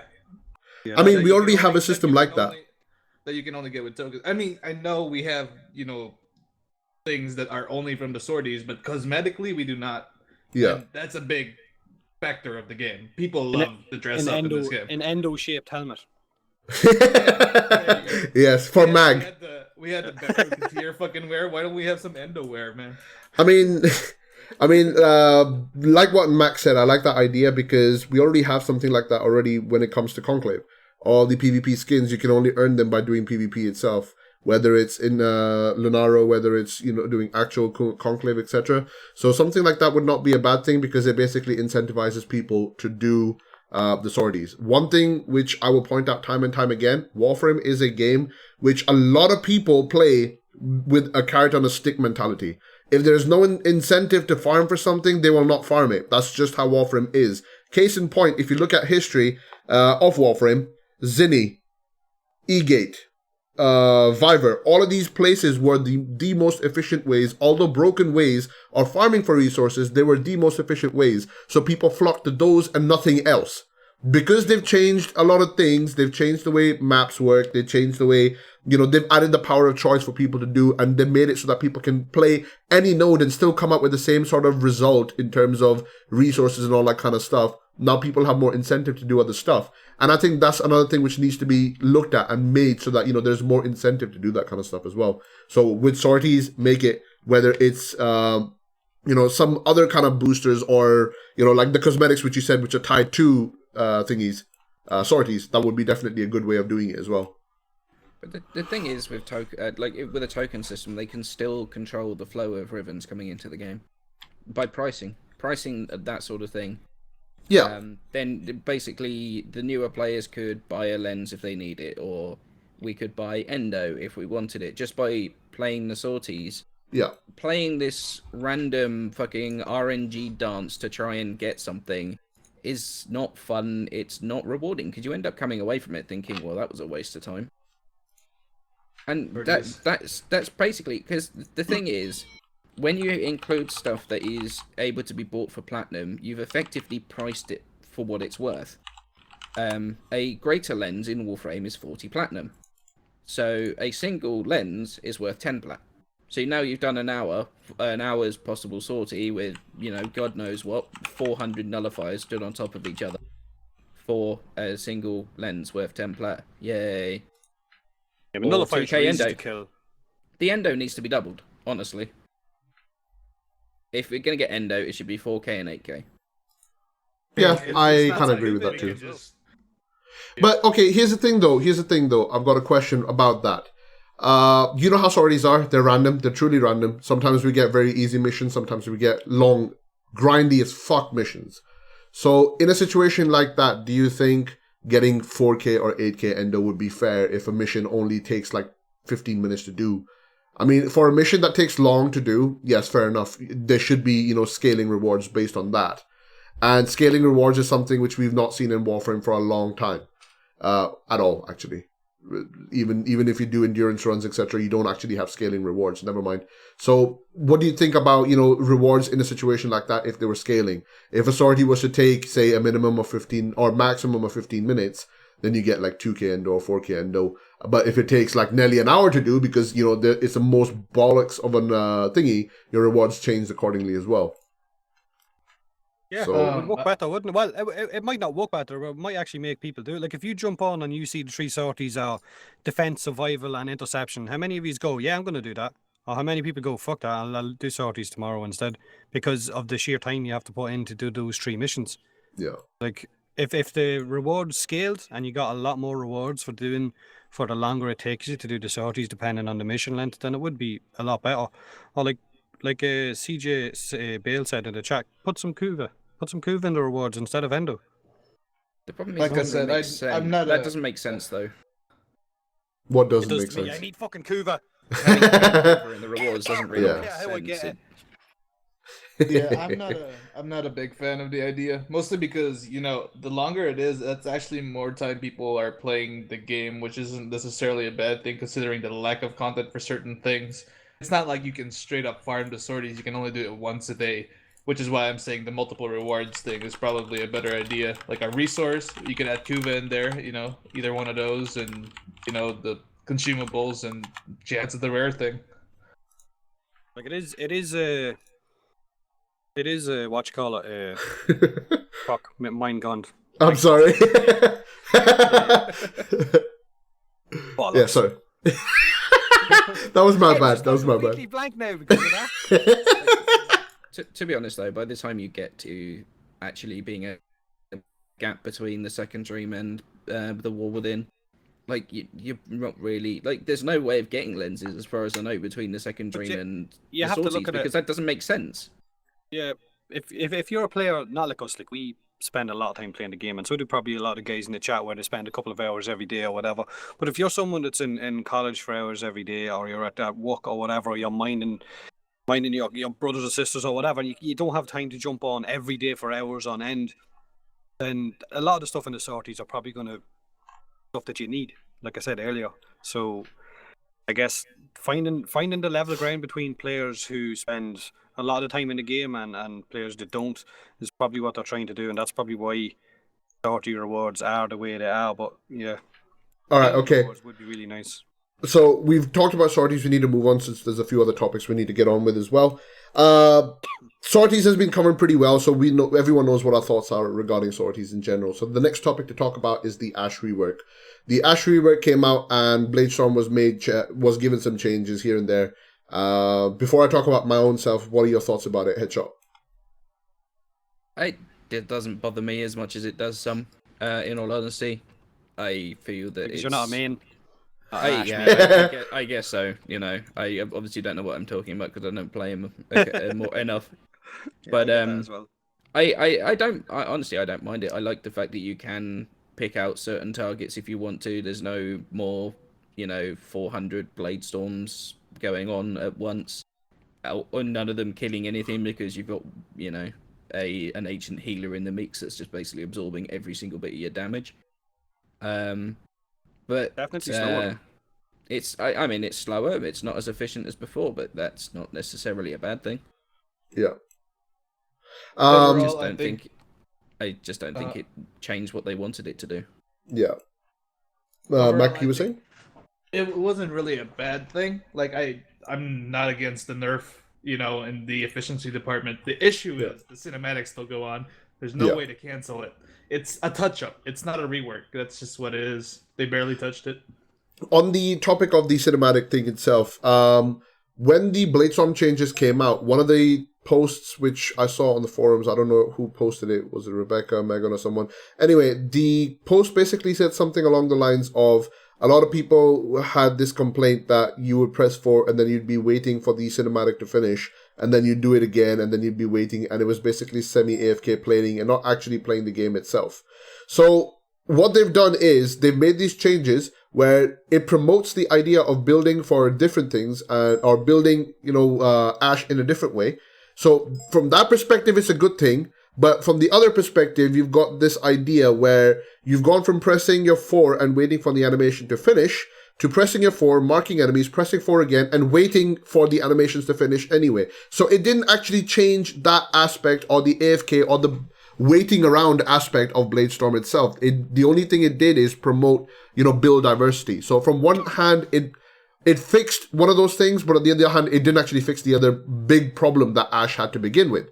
So I think that's one of the only complaints that I have with Bladestorm in general. But overall, Ash's rework was kind of good because it has promoted people to start building outside of Bladestorm and building for his other abilities and play other, play styles as well, which is kind of nice because he's a ninja. Being able to use his smoke shadow Well, he's the true ninja. He's a true You say ninja. H3d's not a fucking ninja. No, he's not. He's a Wow. he's a puddle of piss. Coming, yeah. Are you taking the piss? To think with his blades. Yes. To think with Ash's blades, Tom, like you've already said, I thought when they originally announced way back that they were going to be reworking Ash, the main reason that they touched on it was that people were fed up with the animation. That's the impression I got when they spoke about it in the very first dev stream that they announced that they were going to be reworking him, was that his blade storm, the animation for his blade storm, and the camera shooting all around the place was very nauseating, like you said. Yeah. Frozen. And it was basically people didn't like it. They wanted that changed. So that's what I was looking forward to the most. And then it turned out that when we got the rework, they walked around everything else but left the fucking camera in. It was like the opposite of everything they said. I don't know. It was like opposite day or something. So I still hate it for that camera. I still hate Bladestone for that camera. It does feel a lot slower, but it does feel more manageable, that you can mark what you want and you can activate it when you want. But that fucking camera's just, it's not, I don't like it. I don't like it. I think if everything would have been fine if they just removed the animation aspect, and if they had just made it that if you mark enemies, your clones go out and attack the enemies for you, but you are free to do as you are. Case in point, Necros, you are not desecrating all the time. You're not stroking the kitty all the time now. You do it once, it's happy, and then you can go play whatever the hell you want.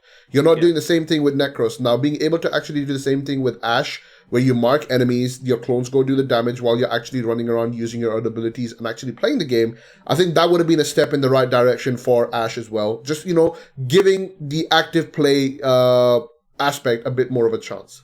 What I remember was when they originally mentioned the rework it was that you're mentioning. It's your clones stabbing shit.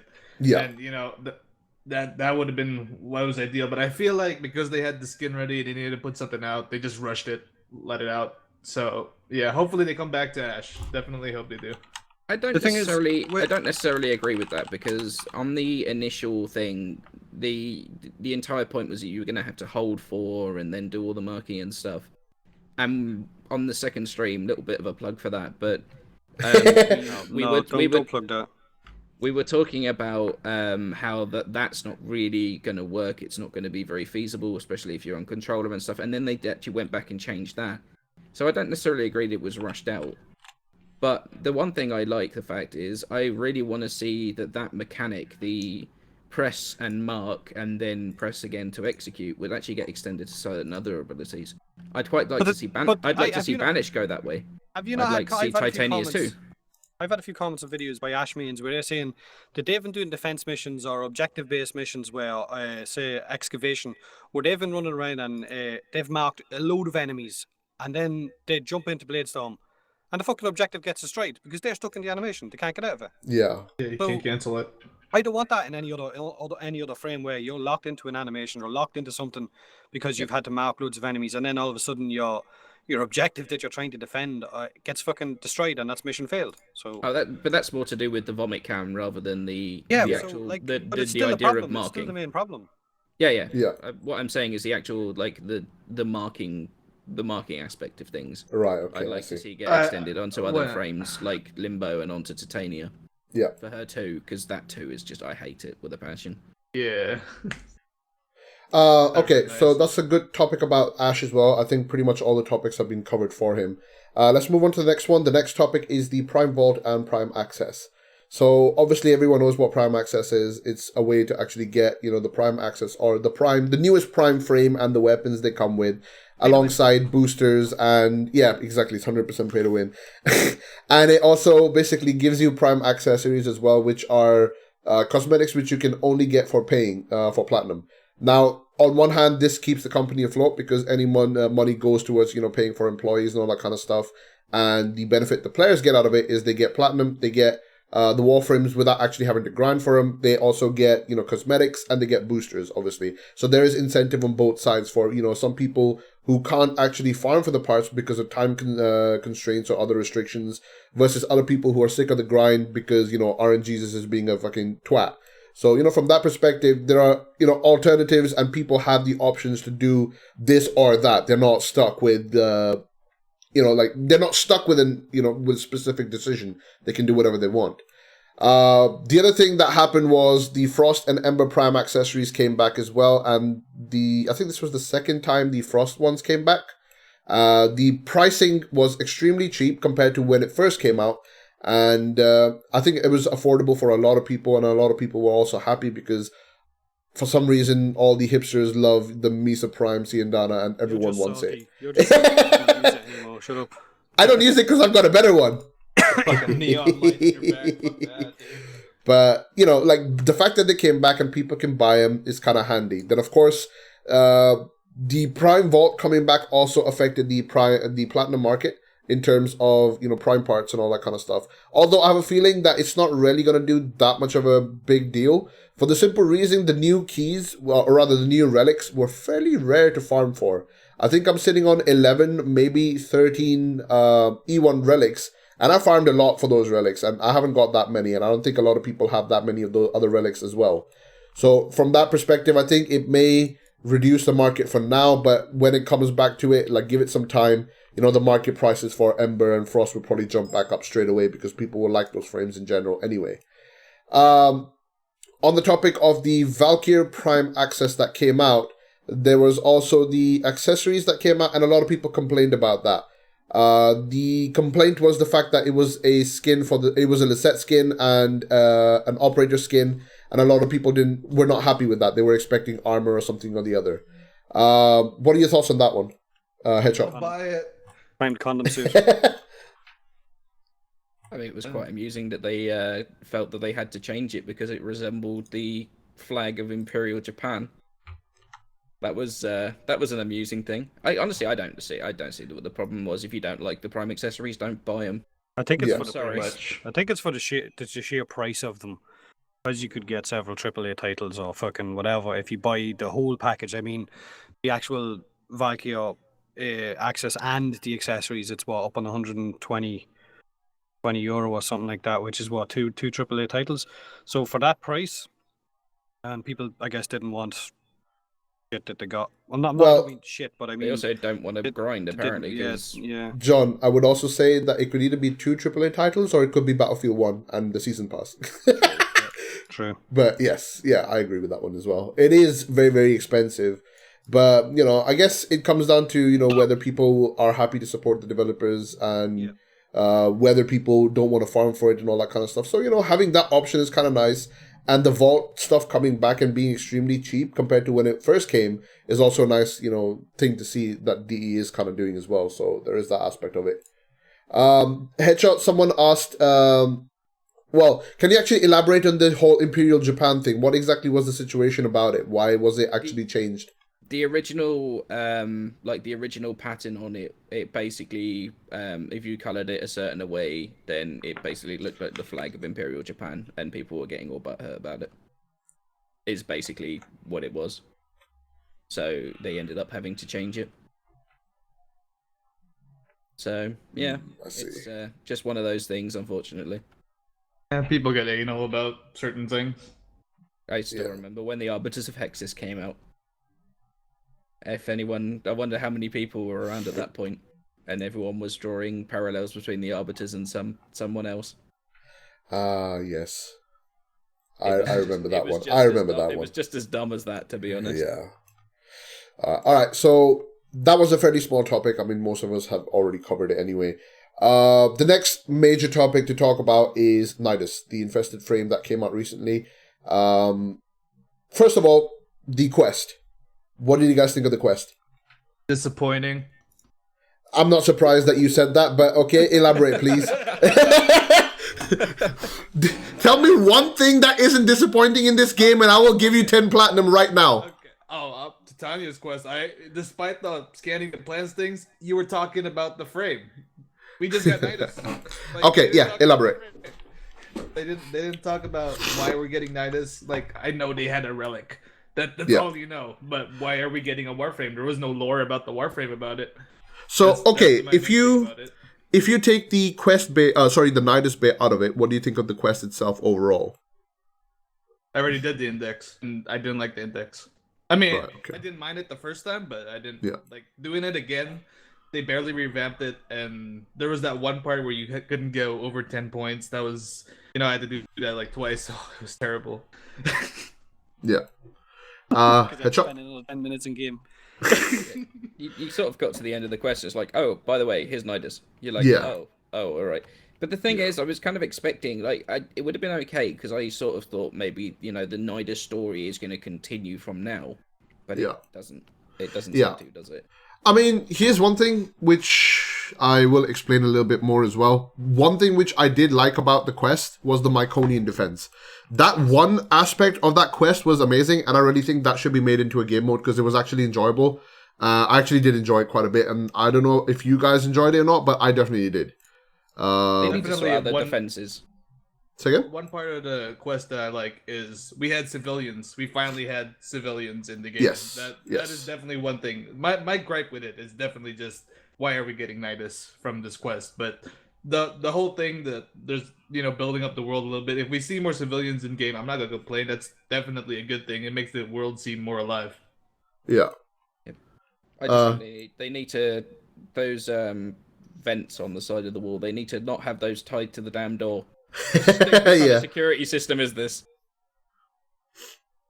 I think the other thing which a lot of people didn't like about Nidus was the fact that the quest even though it had like some sort of progression and there was a reason to actually do the index is a very boring game mode overall, and a lot of people were not happy with it. And then of course, like it's a very long and tedious process of doing something like that. And after you did the second dream, the War Within, after you did the War Within and the kind of effort that went into that. Now, I don't expect the same kind of effort for Nidus in such short notice, especially since it took him a year to make the second dream to begin with. But at the same time, Index was a very boring game mode. The actual Myconian stuff was good, and the story tie-in with Nef Anyo and why we actually have to do the Index and all that. Okay, it was cool, but it was too much Index. That was my biggest gripe with it.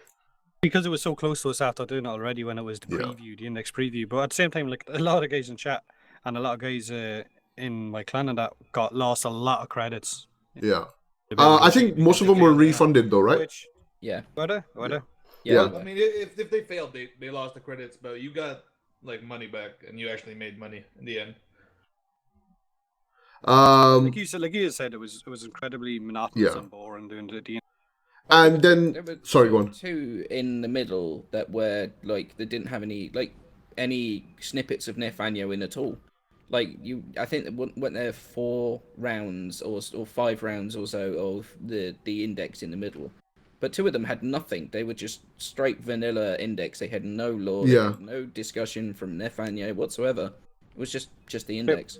Bit rushed, maybe? Bit rushed? No? I think they were worried they didn't want to wait another year.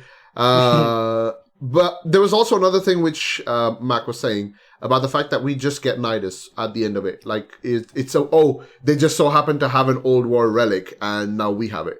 There was no history to it. There was how did they get it? What was the history about it? Like, if you look at Mirage, Limbo, Inaros, all of these quests have amazing amount of lore and explanations and lore built around the frames, which ties them into the Warframe universe. Nidus is just, he's infested, he's an old war relic, we have him, we got it. What about you? You do what you have to do. Here you go. By the way, here's Nidus. Yeah, that was one of the biggest gripes I had with the quest, but yeah. All of a sudden you can now get this chair in your license as well. I think the whole chair. Well, the chair bit was, I think, like, this is an extension from the topic about the Helmets Charger and the chair and the lore aspect. Yeah. No, like, I still don't know. This was the only one that could get into it. Well, yeah. I mean, I think they were trying to do, like, a time-based kind of story thing for Nidus, where only Nidus could do it at first. And, that was a way to kind of break open the virus, basically, to start it off and make it like an outbreak.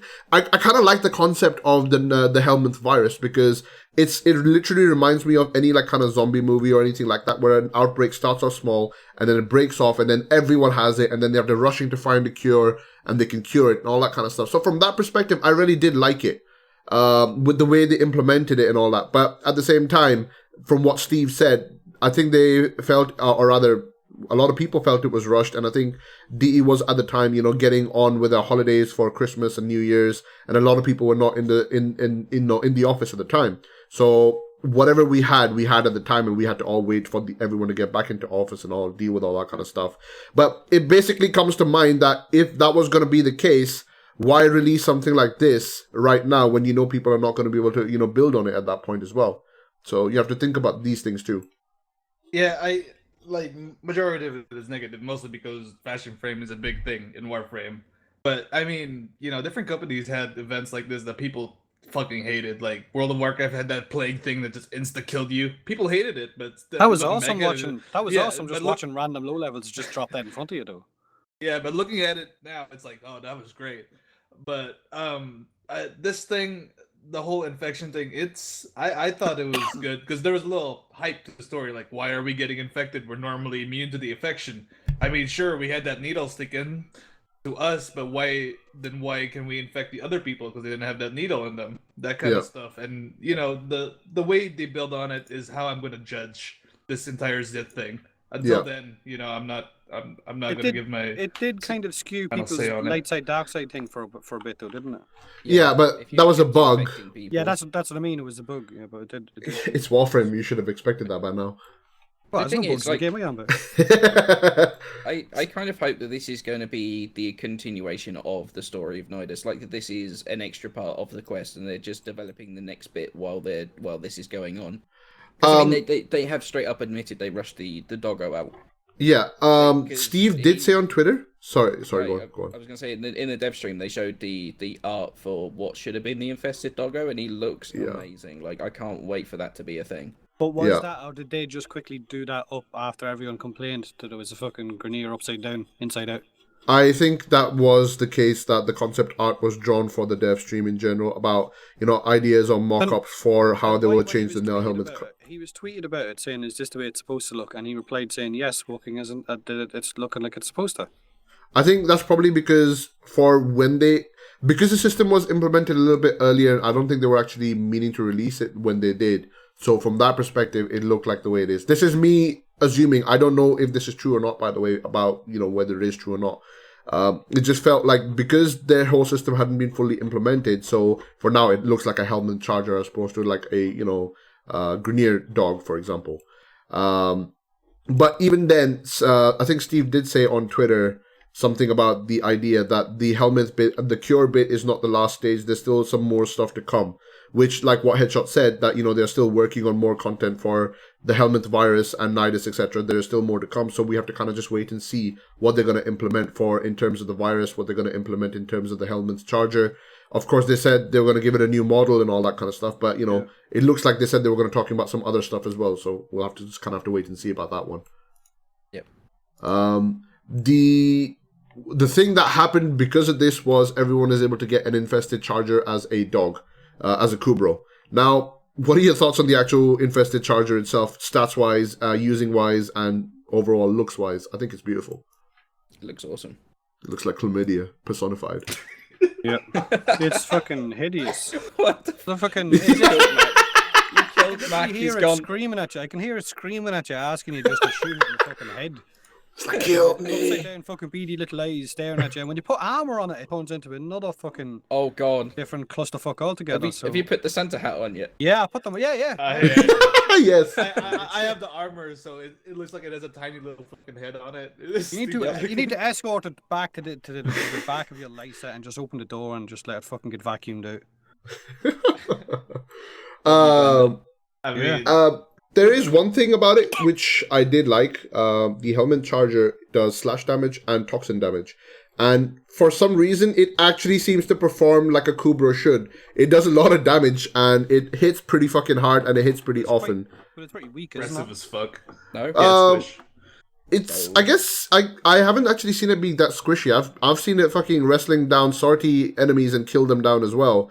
So, but then again, I was playing with a Nidus as well, so the stats get taken into account.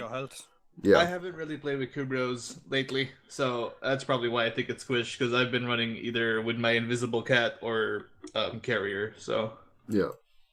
Like in terms of a damaging pet, it does quite a bit of damage, and because it does toxin and slash both, of which either ignore shields or do finisher damage. The scaling or the damage potential of the dog is quite a bit. And it aggressively seeks out targets and it does a lot of damage. I've been in situations where I've considered, just sending it back, to the kennel because it's annoyed the shit out of me. I'm trying to kill something and trying to get some kills and the dog's like, fuck you, I'm going to kill everything.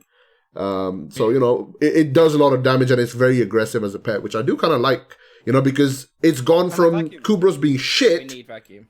Yeah, I know. Just shove a Dyson up its butt. Let's bring that topic up. Let's add vacuum to cats and dogs. Yeah, no, it honestly, like, because the thing is, there's the whole negative connotation is just for lazy people. Yeah. However, from a colorblind point of view, ammo is a huge problem for me. I can't tell at range the difference between the colors of the ammunition. They do have different shapes, yeah, but there's 5 billion visual things going on screen at once. And the most frustrating thing for me is to have to run from every single ammo box trying to work out what ammo it is. Yeah, but at the same time, it's not as a well, laziness thing. It's the fact that I can't see what's going on. But there's the whole argument as well that it's a loot-driven game.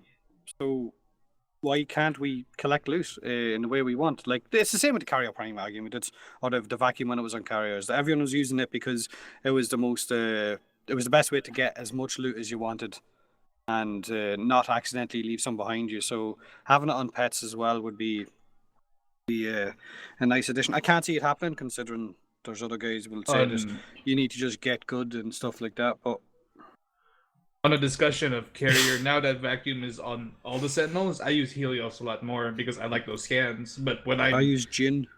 Yeah, I'm primarily using Jin at this point. When I'm going on a hard mission, I still take the carrier because it's still our tankiest Sentinel. Yeah. That doesn't change anything in there. For Kubros, we have that Kubro that runs around picking stuff up, but it's so stupid. Like, it's broken. Like, it has to run all the way there. Hopefully its AI doesn't bug out, then it runs back to you. Now, if it had vacuum on it, it would actually be useful. Maybe if it actively seeks something, but right now it's pretty shit. You guys suck.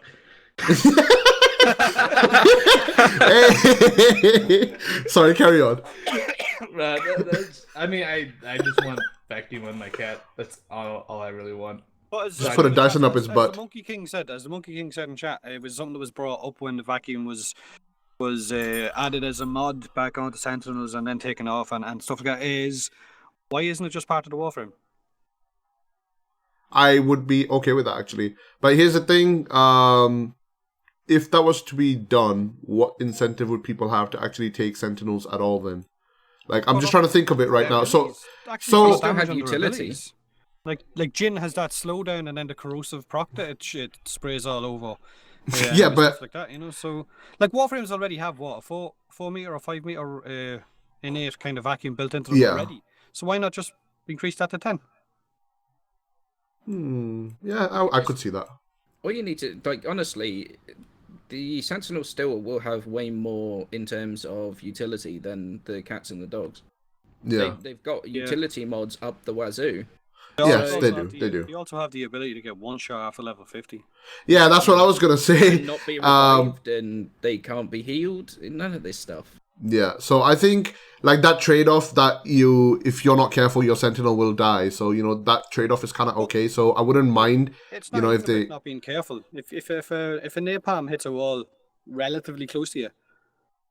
Yeah, that's what I was gonna say. Like in general, they need a bit more survivability, but they still have that massive utility that they bring. So, like you said, they will still be useful.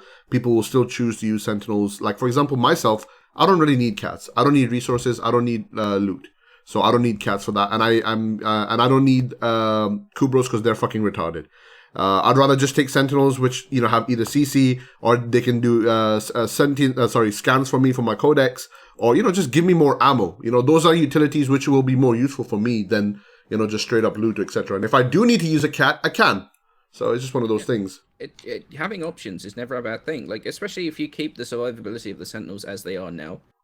Like, a level 30 Scorch just vaguely sneezes in the direction of your carrier and it's dead.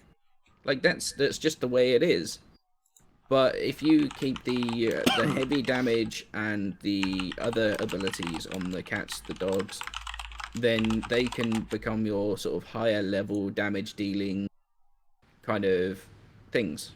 Yeah. rather than the Sentinels. Damn it! I started reading and then forgot. It's okay. So next topic. This is a big topic, most likely going to be controversial as well, just because of I know that a lot of people have very strong feelings about this topic. New weapons were introduced with Nidus, the Hema, and the Hirudo. Hirudo, I think you could have just gotten through the marketplace. I think was it marketplace? No, but the Hirudo was. yeah. Hirudo was marketplace, and Hema was clan research. Now, the Hema was a very, very expensive weapon to do the research for a lot of people. Now, before we go forward, it's basically a ghost clan has to put 5,000 mutagen samples in order to do it, and it scales based on your clan size and the resource cost based on your clan size in general. Before we talk about any of that, let's just talk about the weapons themselves. The Hema and the Hirudo both have very powerful mechanics. One is a pure viral weapon, and that heals on headshots, but when you reload the weapon, it does slight damage to you. The Hirudo is a weapon that heals you when you do crits. Headshot, what's your thoughts on the weapons itself? The Hirudo are fantastic weapons. They do so much damage. The healing they do is insane. Combine that with a Nidus or an Anaros, and you're pretty much unkillable. The Hema, I actually think it's a fairly solid rifle. The health steal is actually pretty decent. I was kind of disappointed though, because it doesn't really do what it says it was going to do. Because it talks about using health to form its ammo, but it doesn't. It doesn't do that at all. It relies on rifle ammo. So in fact, the actual using your health to reload is it's just they were saying just that's basically that to fuel the ammo. So what you're trying to say is to fuel the ammo. So what you're trying to say is that the description of the weapon is not accurate enough. It's misleading. I wonder where we've seen that before, Warframe.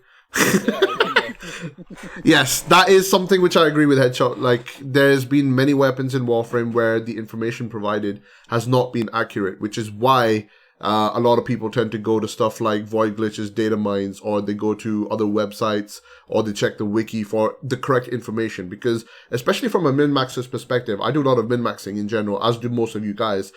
If you've got the wrong information, or if you do not have any information, how can you min-max something if you don't know how it works? You know what I mean? So from that perspective, the tooltips and information... YouTube.com/tactical potato. Plug in. Yeah, just casually plug it in. Headshot got one at the start. I'm gonna Okay, yeah. I plugged something. It wasn't even me. What the fuck? I'll plug you at the end. Wait, that came out wrong. You know what I mean? Wow. You know what I mean. But anyway, something about the Hema I've forgotten now. God damn it, people. Would it be the cost? No. The headshots. The ammo thing, the description of the weapons in general, because the descriptions are a bit vague, it becomes a bit harder to kind of, do the whole min-maxing and kind of building a weapon. And sometimes it's not accurate, and you just you're like, okay, so this said that it's going to do this, but it doesn't actually take into an account at all. So this needs to be relooked at or needs to be reworded because it's giving wrong information. So, is it basically just the animation from, the way you stick it onto your arm and it kind of draws the blood away, whatever? How much percent of your health does it take? I honestly don't remember the percentage. It takes a small.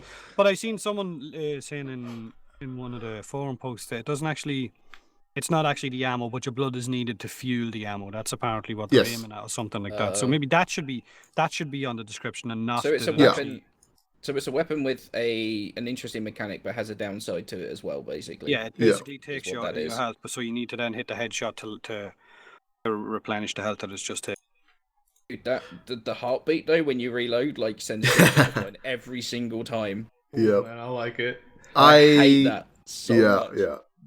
That is one of those things which I do not like it. But I guess it wasn't that big a deal for me too much because I usually play with no sound anyway when I'm streaming or playing off stream. Yeah, so exactly. I've either got music on or I've got Milo and Pops back yelling stupid profanities on Discord or something or the other. Listening to some Michael Bublé. Yeah, nah, man. It's all about Conway Twitty. Oh fuck yeah. Yeah.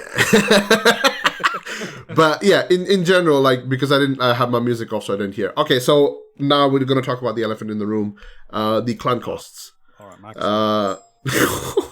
All right. So as I mentioned, the cost of the the HEMA are fairly expensive in terms of the mutagen costs. They scale based on your clan rank, clan size, and at Ghost, I think it's like 5,000. At Mountain or Moon, whichever the biggest one is, I think it's 500,000. Yep. Now, this basically highlights two things to me. One, DE wants to implement stretch goals.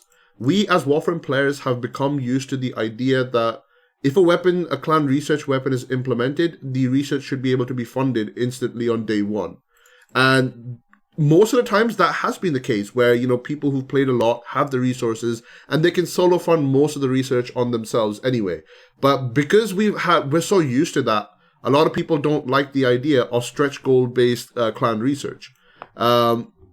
And I will not agree with that. Like if there's something which incentivizes and it forces or basically tells people you've got a clan, play with people in clan and farm your resources together and do it, I think that's completely fine. The costs were a little bit high for the bigger clan sizes, but that highlights another problem. And the other problem is clan management, clan UI, and the scaling and costs.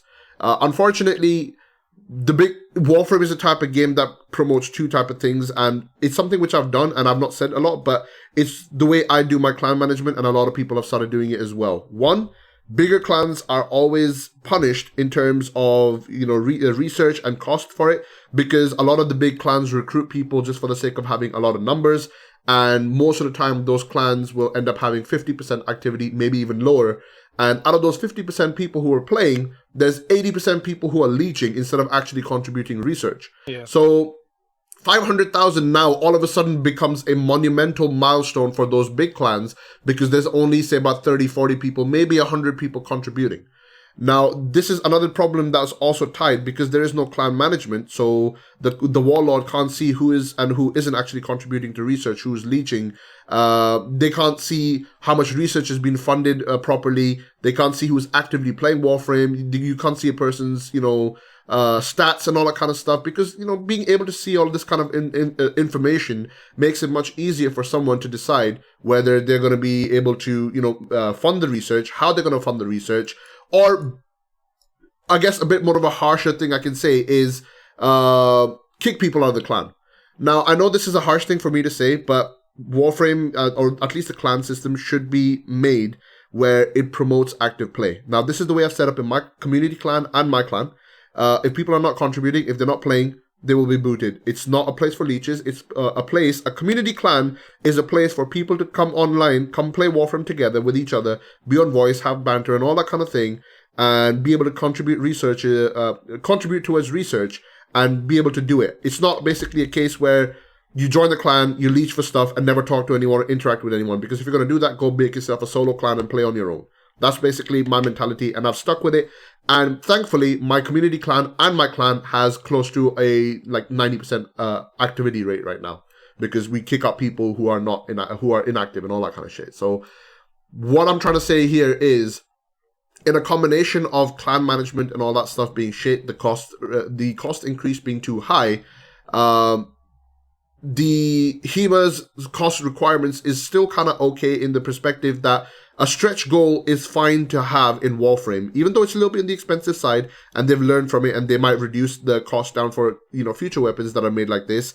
Having stretch goals is not a bad thing in Warframe, because Warframe is a game about farming anyway. So this basically promotes that core mechanic of Warframe even better. So people can, build weapons, play with clan members, and farm for research and farm for resources, and actually do all the stuff that Warframe, advertises.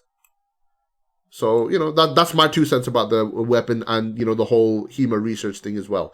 Also, one more point which I want to make before I ask you guys for your feedback is, Steve did address this situation on his Twitter. He said that they will be keeping the cost of the HEMA, sorry, he said this on his stream. They will be keeping the cost of the HEMA the same, but they will be increasing the drop rate of drop amount rather, of the mutagen samples. So people can still farm for it, and it still requires you to actively play and farm to actually get the resources.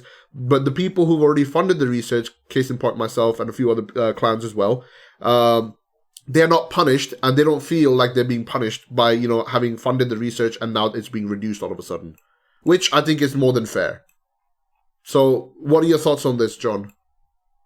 Price I thought was far too high, especially for my clan because of the amount of people having it. For smaller clans, I know there's certain clans that they only had maybe two members in it or something like that, and still 5,000 was still a lot of mutagen samples for those to get because they might not be as active as what we are. So it kind of falls down to how active, like you said, you are as well.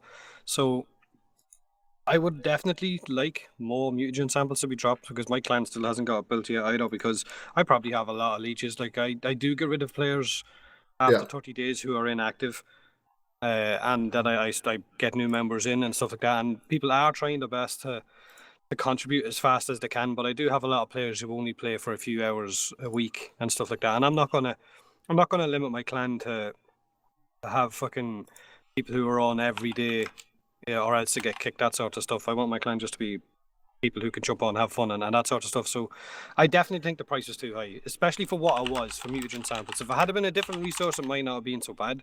But having it at mutagen samples, I thought was just bollocks. To be honest with you. Main issue for the thing was the drop rates, because I did 40-minute survival with a Necros and I got like 10, but you said they were addressing it, so I solo fund mine, so it's a pain in the butt. Yeah, I mean, So we've got ours done in our clan. I mean, it's not for us. I thought it was going to be a bigger deal than it was. I still think it's a little bit too high. Because the thing is, with costs like that, you would expect like the best weapon ever at the end of it. Which, you know, as I said, I don't mind the weapon. I think it's a pretty decent one, but I'm not entirely sure it's kind of worth the amount. Not worth it. It's not worth for the damage it does. Yeah, it's a viral weapon, I guess. So if you're running corrosive rejection, it's going to perform well. But for the damage it throws out compared to other weapons, for that amount of resources, it'd want to do a lot more. So here's my question then. Players through. Never mind, forget my question. I forgot what it was. Carry on. To be honest, I think the main problem is the lack of any clan management whatsoever. Like, I think that is the fact that you can't tell who's donated, you can't tell who's contributing, who's doing anything. That, I think, is the main problem. And it's been a problem that's been in the game for God knows how long now.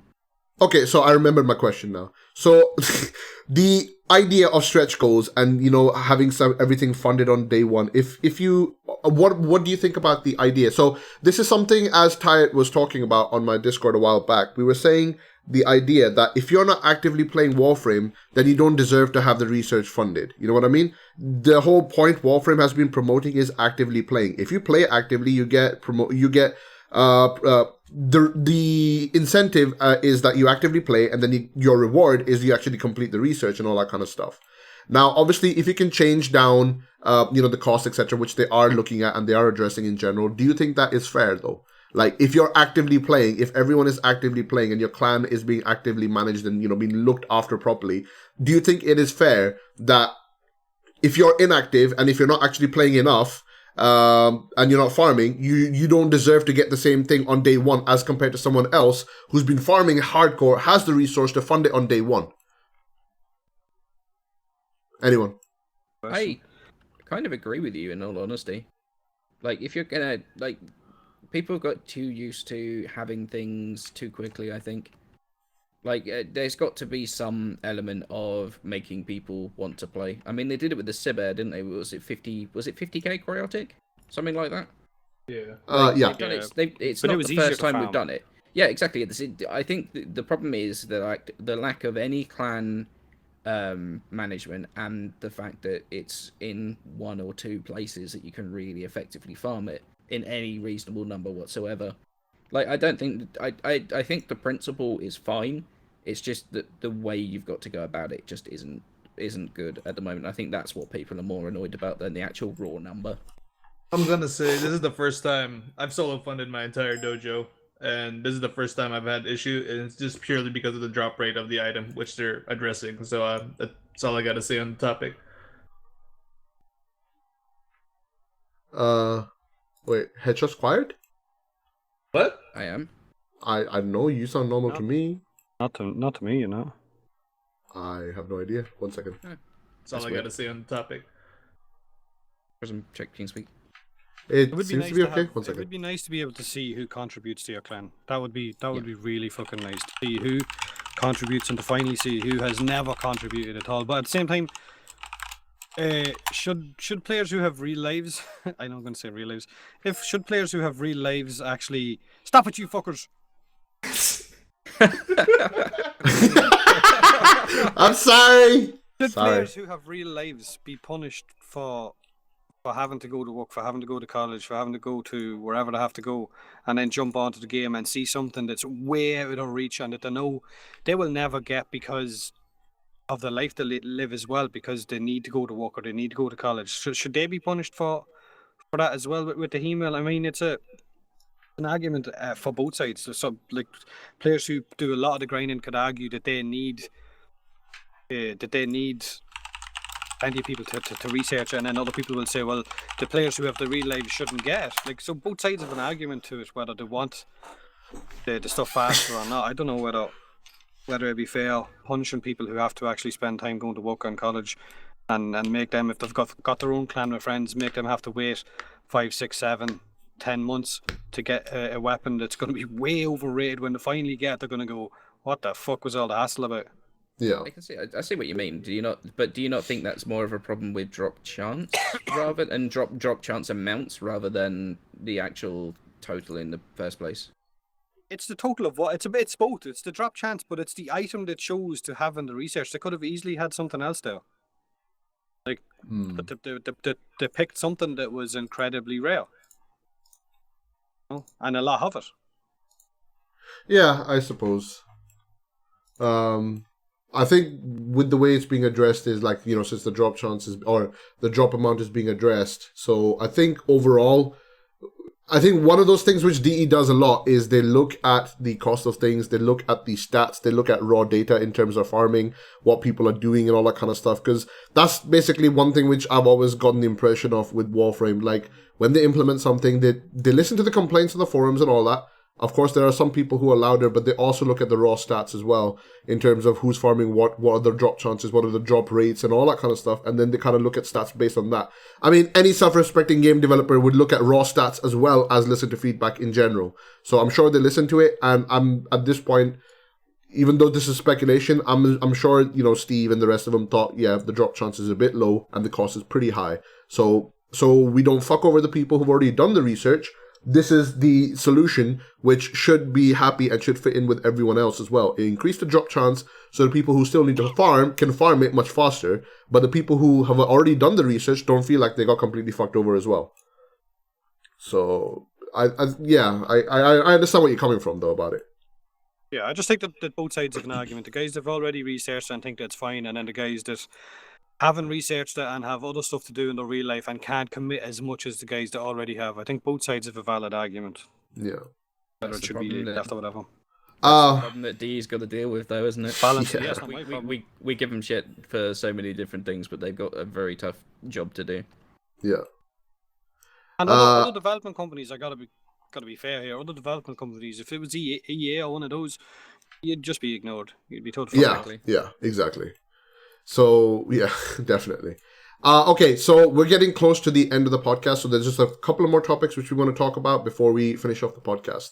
So, most people who've seen the podcast, they played the game, they will know that Warframe is currently working on new changes, both audio and visual for the game. The first set of visual changes that came out and audio changes was for the shipyard tile set, for the Grenier shipyard tile set. And if people have been in-game, you know exactly how fucking stunning that thing looks.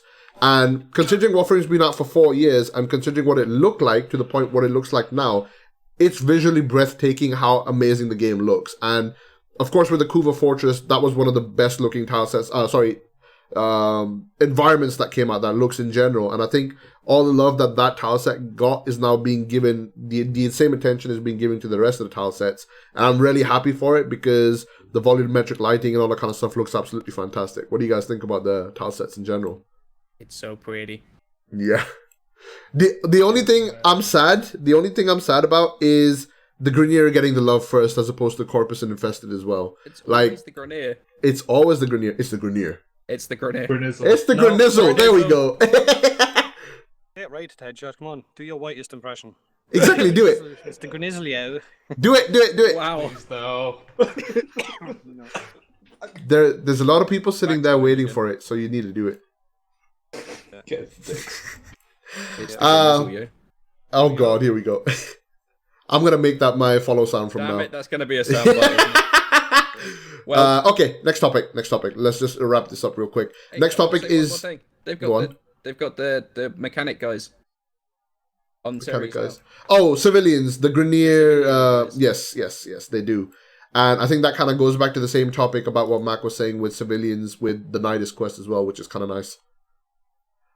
Next topic, Star Chart invasions. So a lot of people may notice that there is the Star Chart changes coming in as well, or rather, there are changes coming already. So that if there are enough invasions happening, and if certain faction wins too many, it contributes to the overall chance for the Razorback to spawn in or for Morian to spawn in.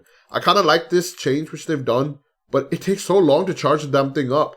Like, how long has this changes been out for? What, 2 months, 3 months? And it's not even halfway yet for the Razorback yet. You're going to get one a year. Yeah. It's pretty much a joke. I mean, it needs to be sped up, but because the thing is, like, when was the last time? Unless you actually need one of the Vandal weapons, which just got buffed in the hotfix that went out that while we're recording this, the actual chance of those spawning now has gone up. But other than if you need that weapon, when was the last time you realistically did the invasions? And that's the reason why they're not going up. Is there's not enough of an incentive to do the invasions, so people don't run them, so the Razorbacks and stuff don't go up. Actually, on the topic of incentive, it's funny you mentioned that because the hotfix that just rolled out, it doubled the chances for Wraith and Vandal weapon parts to show up in invasions now. So if people are looking for an incentive, there's your incentive.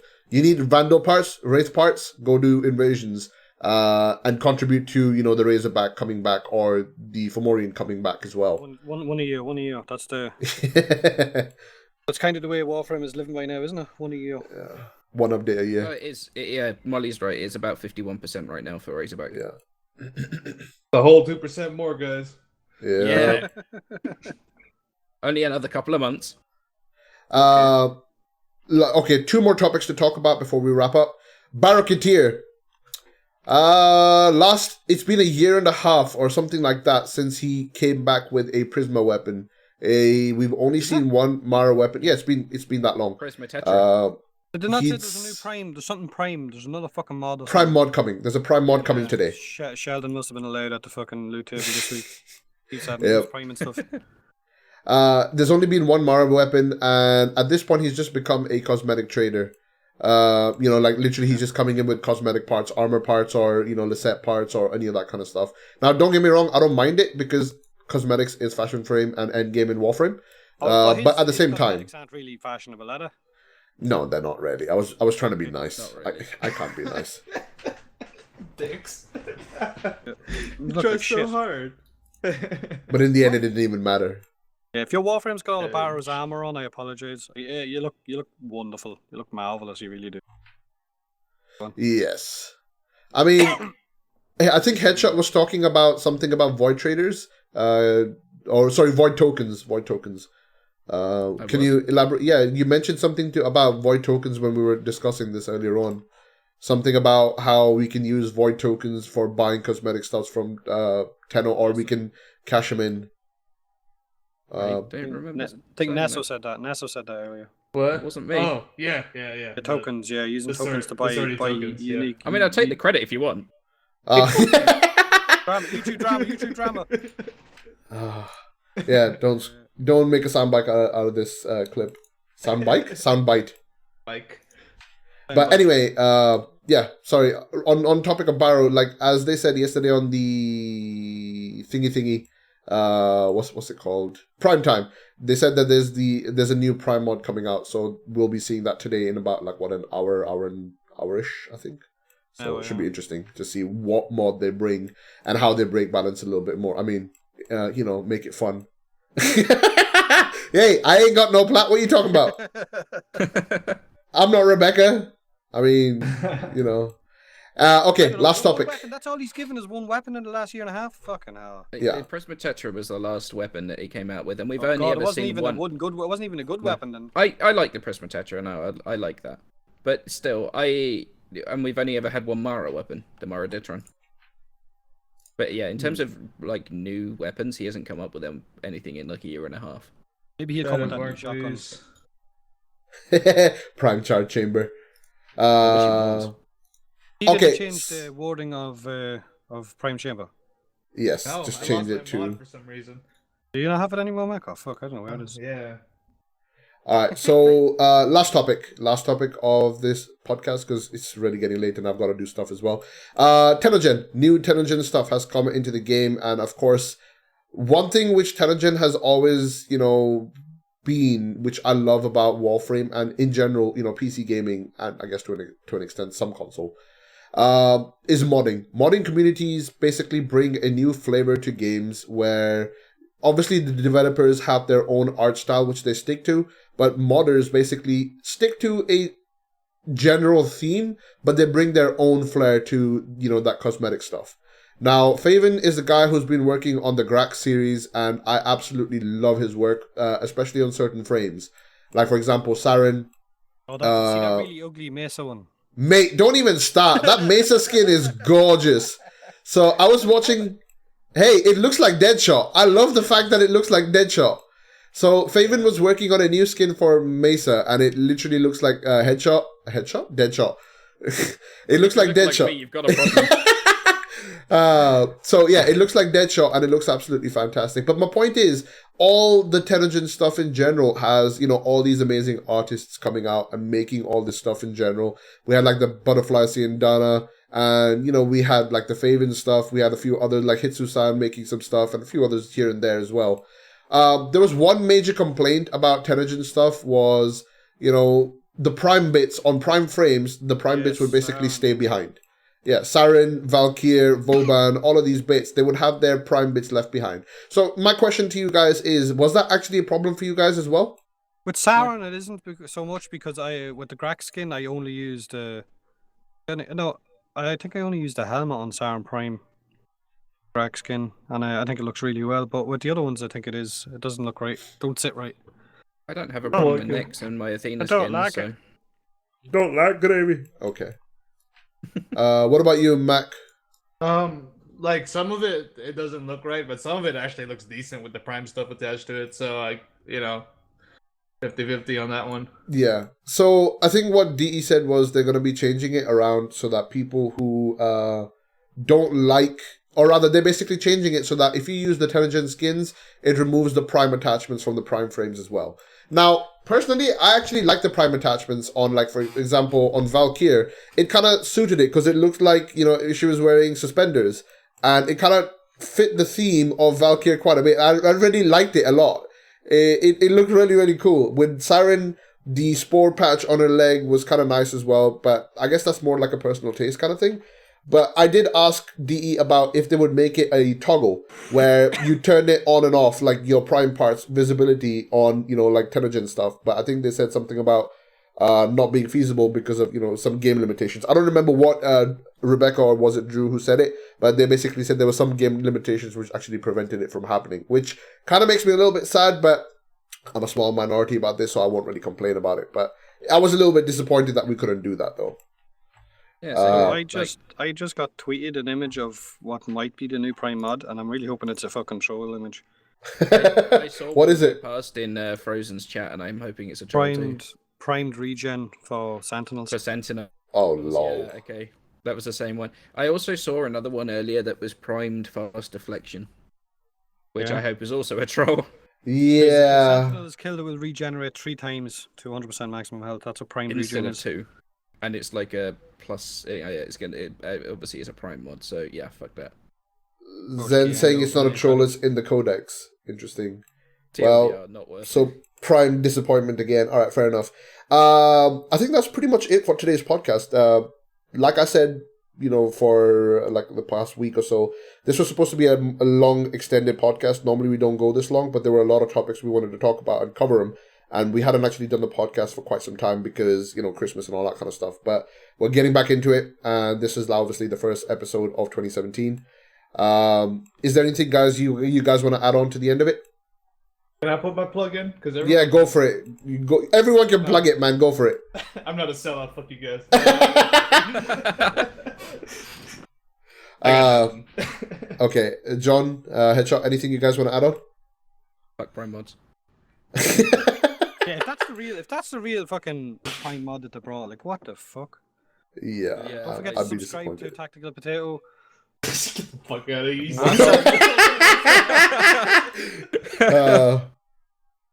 But yeah, I guess Danny's potato that's pretty much it. oppressing all of us. Yeah.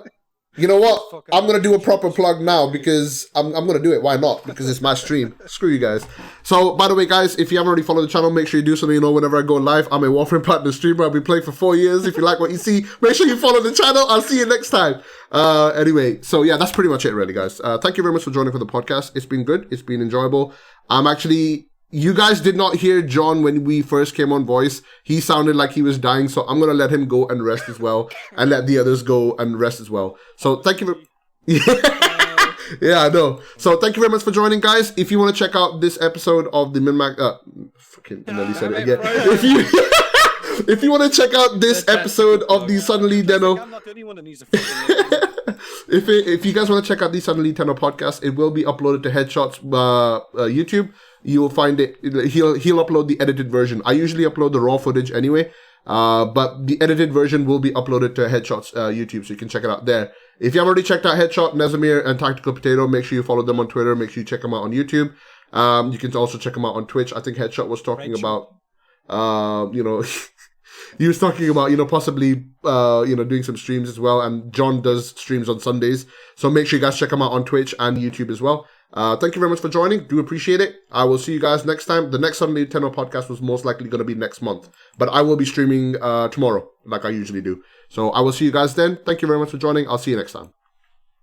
Also, if you want to check out the podcast, it will also be up on SoundCloud. So, hooray! Oh yeah, that's actually a good point. The podcast, for the people who don't actually want to watch it on YouTube, they can actually watch the podcast or they can hear the podcast on SoundCloud. Headshot, can you actually link it in chat as well if you have the link? If you have the link. If not, that's fine. In which case, you'll find all the information on a Headshot's YouTube anyway, so you can check it out there as well. It will definitely be in the description of my video. Yeah.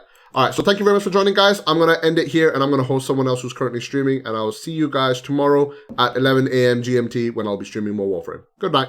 Have a good one. Bye. Bye.